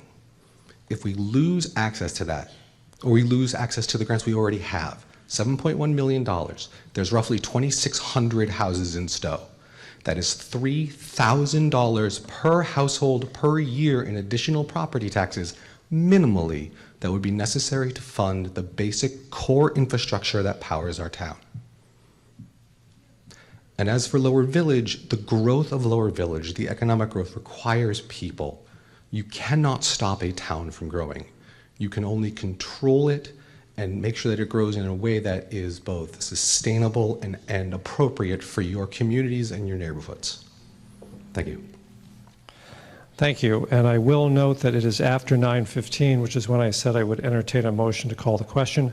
I am not soliciting such a motion. I'm just noting that. Side microphone. Catherine Michael, 19 Great Road. This is very personal for me because all my life I've had the great privilege of having a safe place to call my home. So imagine the shock of finding out that my own home and my neighborhood are no longer a safe place, but instead are compromised by the town I had completely trusted. The homeowners in the East Lower Village apparently have been deemed the throwaway neighborhood at the edge of town. Think about opening your mail on March 24th for the first time finding these words. Dear Stow resident, your property is currently being considered for inclusion in the new multifamily zoning district. Please understand, I am 100% in favor of 3A housing, but only on unoccupied land, which Stow has. It is beyond my understanding that the planning board maintains that our neighborhood, fully family occupied and already abutting the most high traffic area in Stow, that we are the best and only solution. They have told us, although we are the chosen ones, we don't have to sell to the developer. Does that sound like it fulfills the intent of the law to you? Because I thought the state is looking for actual land that can actually be developed for actual people who need actual homes. I enthusiastically support Stow welcoming new families, but I mistakenly thought our planning board would choose open space, not occupied homes, not mine and not any of yours. In truth, it never dawned on me that our planning board would select the Lower East Village to meet the state requirement, but they did. So 15 seconds, how ma'am. would you feel if what is happening to us was happening to you, your home, your family, and your neighborhood? Your vote tonight comes with great responsibility and life-changing ramifications. We in the Lower East Village urge you to ask the planning board to choose another space and not to sacrifice our homes and our neighborhood. I urge you to vote no, and thank you for listening. Thank you, ma'am. Front microphone. Hi, my name's Greg Theos. I live at 47 Kirkland Drive. One thing I noticed tonight, and that I think is inherent in zoning debates, is that we've heard many things from people who already live in Stow, people who live in the affected areas. The one sort of interest group we can't hear from are the people who want to live here, because they don't live here yet. And maybe I shouldn't speak for them, but I was recently one of those people. And so I think their voices deserve to be heard as well. And I can't help but feel that they would not be so worried about splitting hairs. If we are unsatisfied with the requirements for affordability, there will be more town meetings. We can change them. If we're unsatisfied with how protected wetlands are, there will be more town meetings. We can change those too. But this issue is really, really urgent. It is urgent both because of the state mandate that is coming at the end of December, and it's urgent because there's an affordability crisis in Stow and in the whole state. It's only by a series of small miracles that I was able to get a house in Stow, and I'm very grateful for those miracles, and I would like them to not be so necessary for the next person who moves to Stow. People are leaving Massachusetts every day because of how hard it is to afford a home here, and I think we can't let the perfect be the enemy of the good in improving that situation. I would highly recommend that people pass this measure. Thank you. Thank you. Side microphone. Hi, I'm Lisa Nielsen, 68 Circuit Drive, and I'm asking if we do pass this and we do come to someone selling their property or wanting to and getting a permit, if Stow turns down the permit, can the state come over and override that? Ms. Ortiz? If the planning board turned down site plan approval, there would be a typical process for that in terms of legal action that could be taken. The state is not going to be, in my opinion, following local permitting to that level of detail. I'll also say, though, that site plan approval processes are very hard to reject, right? Typically, you only do if a developer is not giving you the information required. Our planning board does not have a history of rejecting proposals. We work with property abutters to come up with reasonable solutions.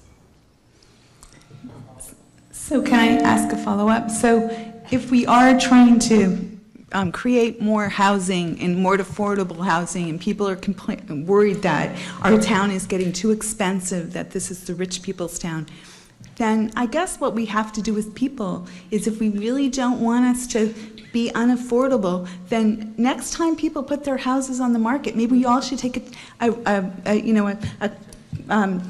step back and say, oh, we should put less. Or maybe we should work on our taxes. And instead of buying a high school where now we're laying off people, and we spent all that money on a high school, which we're still building, why spend that money where it could be much more affordable if we had lower taxes? We don't seem to, we okay everything. We never think about how much it costs and what it costs our future. Thank you. Front microphone. Tracy Winslow, 6 Warren Road, Apartment 2. I am a member of the Housing Authority, but I am speaking for myself. I definitely hear the people, Mr. Moderator, who are saying that they're unhappy with the zone selection. However, the town has been begging people to get involved in the process with choosing where housing should be for a while. I actually held a focus group in my living room, and I was surprised to learn during that focus group how much of Stow's land actually can't be developed.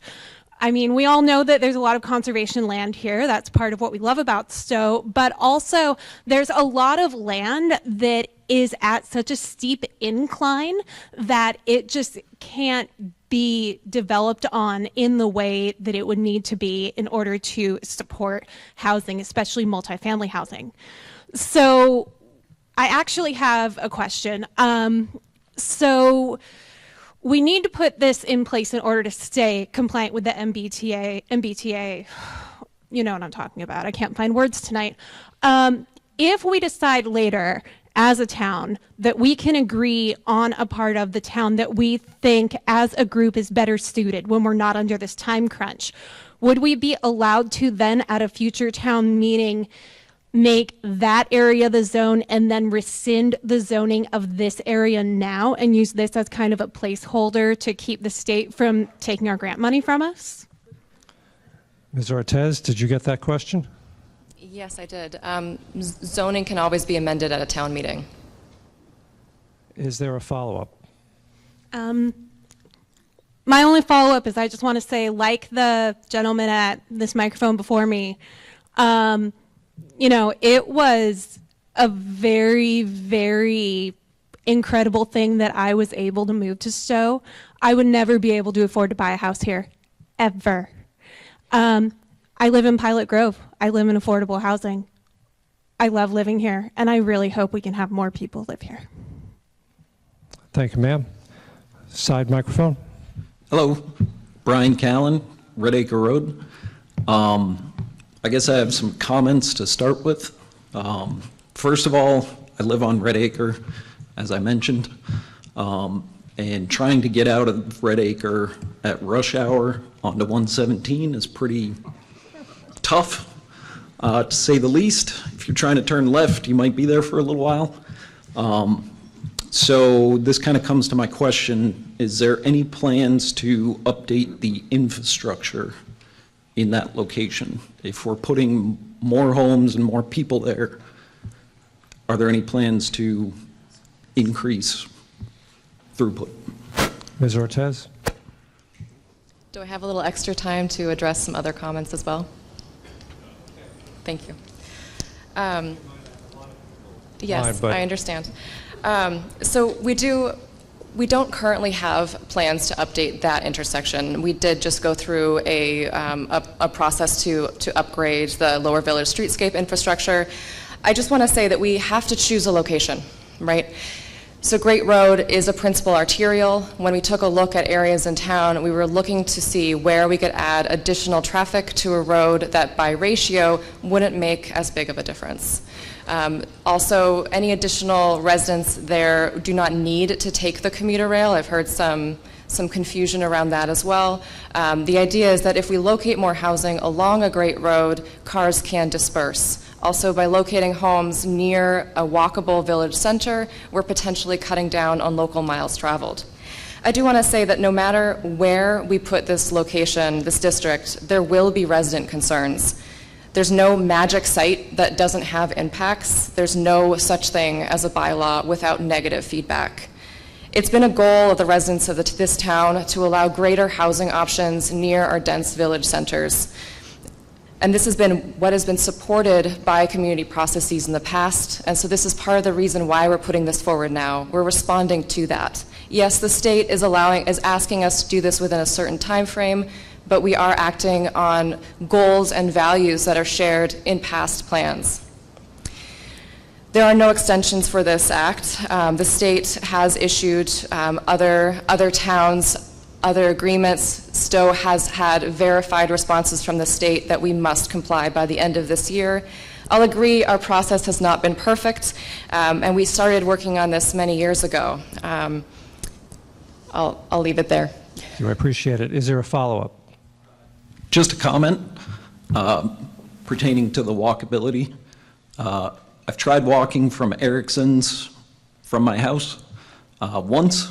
I'll never do it again. Thank you, sir. Front microphone. Hi, Teresa O'Riordan, 12 Davis Road. So I came here tonight completely in favor of this, and just listening to the residents, though, I'm very sensitive to thinking what people feel about their area. And now I'm wondering, I know this came upon you quickly. I've been following the news as well. Do we have any other alternatives, though, to this? Like, can we do another town meeting in a month or so? Can we fit something in, emergency town meeting? I know we've done other things before, but I remember a time when Pine Bluffs was going to be leveled, all the forest, to build soccer fields. And then both sides worked together, and we found another piece of land, and we built the snow fields, and everybody was happy. There must be another solution to this. Is that a question you expect an answer to, or was it more rhetorical? Is there any other solution? That's what my Are there any question other is. solutions? Ms. Ortez. This is the proposal that we're coming forward with. The planning board did take a look at numerous other locations all across town, as you saw on the map earlier. This is the one that we feel most confident that meets our minimum requirements and maximizes those local benefits. I'll say too that the state has a process of reviewing our application, so it's a 90-day approval process. We've put the East Lower Village location through this 90-day approval process or pre-adoption process. So the state essentially, once we provide them with a new location, they'll still take 3 months to get back to us to tell us whether or not that bylaw plus the location is compliant. And the bylaw is very location specific because the state takes into consideration the shape of current parcels, the exact location, and all of the setback requirements. So one bylaw might allow one location to be compliant, but not another, if that makes sense. Follow up. Well, I guess the follow-up is, so what happens if this is a no tonight? Is there going to be something quickly scheduled before Christmas to try to get a new parcel in there? The answer is absolutely no. Well, listen, emergency meetings sometimes are scheduled. You know? Ma'am. Yeah. Okay, We're that's all it. waiting. No, thank you. Thank you. Side microphone. Hi, my name is Megan Imhausen. I live at 9 Hastings Street. I don't live in the proposed zone, but I live near it. And I can't help but notice tonight up on the wall the word empathy.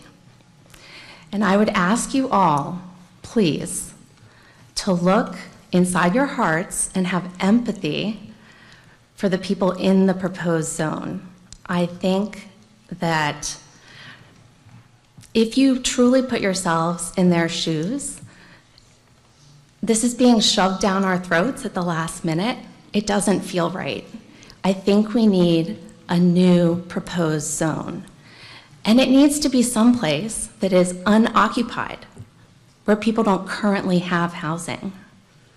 Please choose someplace without people's homes, because I keep hearing it said that that this would not require any homeowner to sell or to build on their property. But think about if you're the neighbor of somebody who decides to put up a development right next to your home. You know, it doesn't require them to sell, but they could. And think how that would make you feel. So I know it's the last minute, but there has to be some other way. Just please have empathy for your neighbors. Thank you. Thank you. Front microphone. Debbie Woods, Great Road. Mr. Moderator, I'd like to call the question. I have a motion to call the question. This is not debatable. This requires a 2/3 majority. We will have a vote. This vote is not on Article 7. It is on whether to end debate. If it passes, we will go to another vote on the merits of Article 7. So you vote yes if you want to end debate and vote on the merits of Article 7. You vote no if you haven't heard quite enough. You want to continue to hear from people here, and you're willing to wait. We will use our clickers. Again, this requires a 2/3 majority. And voting will be open for 20 seconds. Actually, I'll make it 30 seconds, beginning now.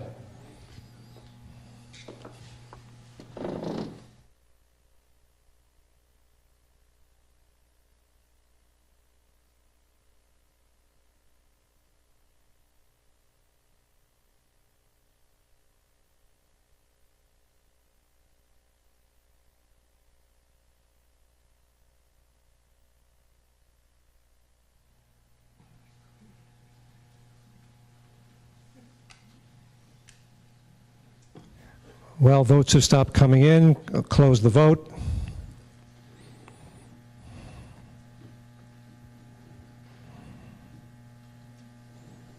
And by a vote of 300 to 71, the motion passes. We will now go to a vote on the merits of Article 7. Again, this requires a simple majority. We will again use our clickers. And so again, this vote is on the main motion under Article 7. These are clickers, and voting is open now.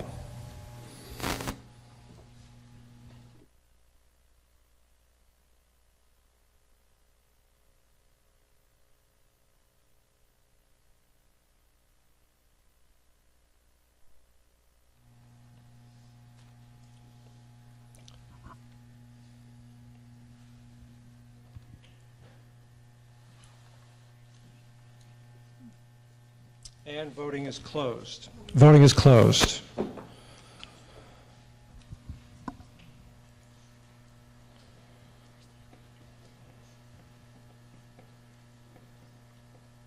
And by a vote of 208 to 74, the motion passes. Article 8. Article 8, amend zoning bylaw duplex use in multifamily housing overlay district. Do I have a motion, Mr. Peterson? Mr. Moderator, I move that the town approve Article 8, amend zoning bylaw duplex use in multifamily housing overlay district as printed in the warrant. Second. I have a motion made and seconded under Article 8. Again, your Finance Committee's favorable recommendation is in the warrant, and I believe we have a Select Board recommendation, Mr. Peterson. Recommends favorable action. Thank you, and we do not have a presentation on Article 8, okay? And we'll go to debate. Is there any, I know I combined debate on Article 8 with Article 7, but any additional last-minute burning comments? Dave Arsenault, Hastings Street. Dave Arsenault, Hastings Street. One moment, Mr. Arsenault.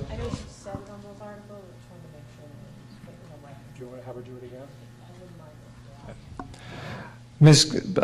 Arsenault, one moment. Ms. Clark, I wonder if you would stand up and repeat your statutorily required language for Article 8.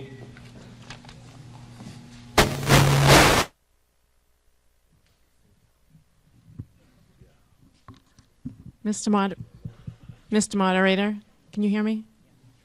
Okay. The Planning Board held the duly noticed public hearing on September 9th, 2025, held virtually in consideration of the proposed amendments to the following sections of the zoning bylaw as shown as Articles 7 and 8, so both, in the warrant. The Planning Board voted unanimously to recommend the town meeting approval of the warrant articles and to consider the proposed location as eligible location for multifamily housing by right as proposed. Thank you, Ms. Clark. Front microphone, Mr. Arsenault. Sorry for the interruption. That's all right. For clarification, there was a slide that said if we voted for 7 and then did 8, can you put that back up, please, for clarification? And what would the if we did 7 and didn't do 8, there was something. Can you refresh our memory about this? Well, I'm going to take a stab at, I think Ms. Ortez said that if Article 7 failed, there would be no need to address Article 8. But if Article 7 passes, then we do have to address Article 8. Is that correct? I also said that if Article 7 passes and Article 8 fails, we are still in compliance with the MPTA Communities Act. And as it's noted on the slide, this requires a 2/3 majority. Side microphone. Brian Emhausen, Hastings Street. So I'm just going to say that for everyone here who's concerned about moving into Stow and getting some affordable housing, this is not going to provide it for you. The state has required that we zone for 139 units. 125 of them at most are going to be affordable, and that's only if the planning board's goal of getting these 7 residents to slow roll this development actually goes into place, which they kind of tell you that they want, and then they kind of tell you that they don't want. So if you get all of the development, you get 139 units and you get 14 affordable units. So I don't think anybody in here is really overpowered by the 14 units we're going to be getting. So I hope you enjoy your new trek from Maynard. Front microphone. I've supported at Whitman Street. So I also, like the other people, I have a couple questions and request that if I'm wrong, you could please correct me. But as I understand it, this is a result of, to me, and no, not accusatorily at all, but I don't think that this is proper management of a town. I moved from Boston. I moved 3 years ago. I agree with almost everybody in that line that this is not the path to affordable housing.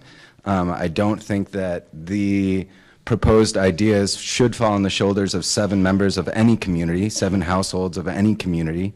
I do ask that... Sir, are you addressing Article 8 or Article 7? Kind of both. You can't do that. So, Article 7... I'm sorry, I thought you said that we could... you had missed... On Article 7, yes. So this is on to duplexes. I can form my question as to duplexes. This is just on the duplex proposal of Okay, Article so 8. if we add duplexes, sorry, if That's I can, all right. All right, so if we add duplexes onto these, it's still not the correct route to affordable housing. Does that satisfy the question in need? Well, it sounds like it's relevant to Article 8. Okay. And it sounds like so the question that can I perhaps proceed now, please? Do I have still 2 minutes or no? You do not. 30 seconds, all right. So I agree with all of those people. However, I don't want Stow as a town to become more unaffordable, which if we vote no on any of this, it will become more unaffordable for everybody, okay? I want my friends to be able to move here, and currently I'm being laughed at because I moved here and none of my other friends can move here. So just keep that in mind as we vote yes for these things. Thank you. Thank you. A reminder, I combined debate on Articles 7 and 8. I shouldn't even be holding this debate, but as a courtesy, of course, anyone who has something else to say on 8 and just didn't, I will. However, no comments on 7 are relevant. 7 passed, and that is no longer before us. Side microphone.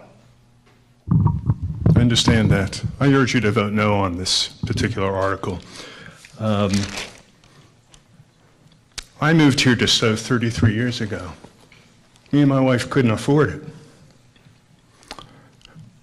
We found a piece of property in the lower village, a half-finished home that I had to finish myself. So I'm very sympathetic for people looking for affordable housing. And the duplex is a type of a place that's more housing that's more affordable than others. So I think it is relevant. The idea that Great Road is a wonderful artery to put more and more traffic on is ridiculous. That road is tapped out, all right? It's a 2-lane road. Most of the alternatives that have been bandied about are on 2-lane roads too, with much, much less traffic. I urge you, when you think about this, or maybe we have another special meeting before the end of the year, to ignore the alarmist rhetoric about losing state funding.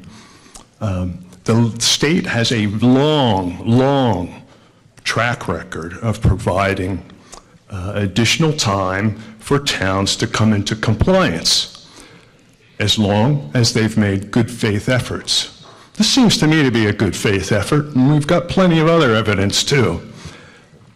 The 2 towns that were put up there as examples of why we should be scared are irrelevant. Those are not not towns like Stow. Those are towns that have actual train stations. Thank you. Was any of that about Article 8? Yeah. We're talking about different types of housing that would be allowed here. Yeah. So? This Article 8 is not the multifamily housing that is part of MBTA communities. It's beyond that. That's why it requires 2/3. So thank you for your comments. Front microphone. John Colonna Romano, planning board member, but these are my own comments. I just want to, from what I understand, it's kind of a weird thing that we have to split this up into 2 articles. But the state law about MBTA communities allowed this waiver of just a simple majority to do what we've done with Article 7. But for some weird reason, the state decided that duplexes weren't multi enough. So they aren't included as part of the base article, Article 7. So putting this in allows a wider variety of housing units to exist in that zone, whereas if we don't pass this, then they would not be allowed. And if maybe Valerie could comment on that particular aspect a little bit more. Thank you. Thank you. Ms. Ortez? Sure. I'm not sure I quite caught the last, the last part there. So, do you mind restating? I apologize. Mr. Colonna, could you go back to the mic? Yeah, I think the point is, what would we not be able to do in that zone if this does not pass? I know we would still be compliant, but we would not allow duplexes in that zone. Ms. Ortez, the question is, what could we not do in this zone, considering that Article 7 passed, and what additional does Article 8 allow us to do that we couldn't otherwise do? Yes. So it allows one duplex to be added to a site rather than the requirement that there be at least 2 duplexes. Thank you. Front microphone. Bill Maxfield, 89 Walcott Street.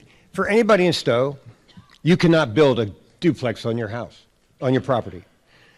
Recently, after this law started, it was the last 2 years, you can now put an apartment in your garage, or you can add an apartment within your house. You cannot put up a duplex. All 7 landowners could put duplexes on their property, and that's what would happen. No one's going to do it. No one's going to buy all of that stuff unless you sell it to them to put up a gazillion, what you think of 139 units. There will never be 139 units on that property. It's just not going to happen. What is going to happen is if your house is worth under $300,000, it's going to be torn down, and a $1.5 million house is going to be a neighbor of a $300,000 house. What's the difference of a duplex next to your house? It's not that hard. And none of you have to, A, sell, and B, in order for those properties to support water and sewers, there will never be 139 units on that property. Thank you. Is there any additional debate on Article 8? Side microphone. Luke at 26 Crescent Street.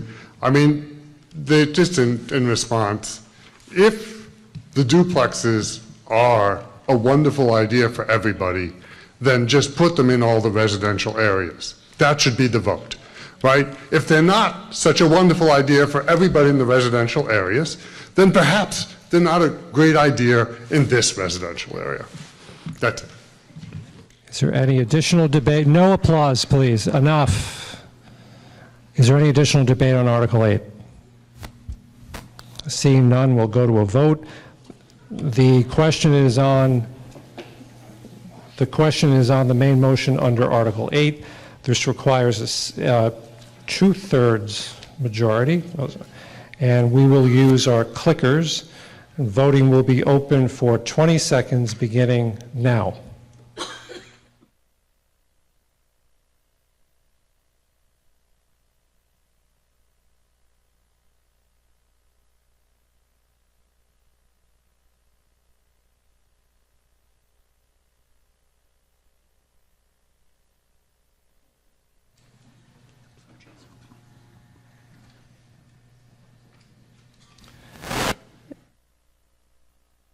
Voting is closed.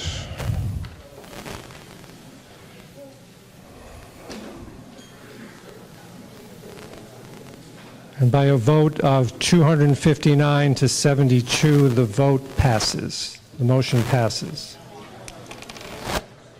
And we have one more motion to be made by a member of the Select Board. Mr. Moderator, I move that this meeting be dissolved. This is undebatable. All those in favor, please raise your cards. Thank you. Thank you, and everyone have a good night.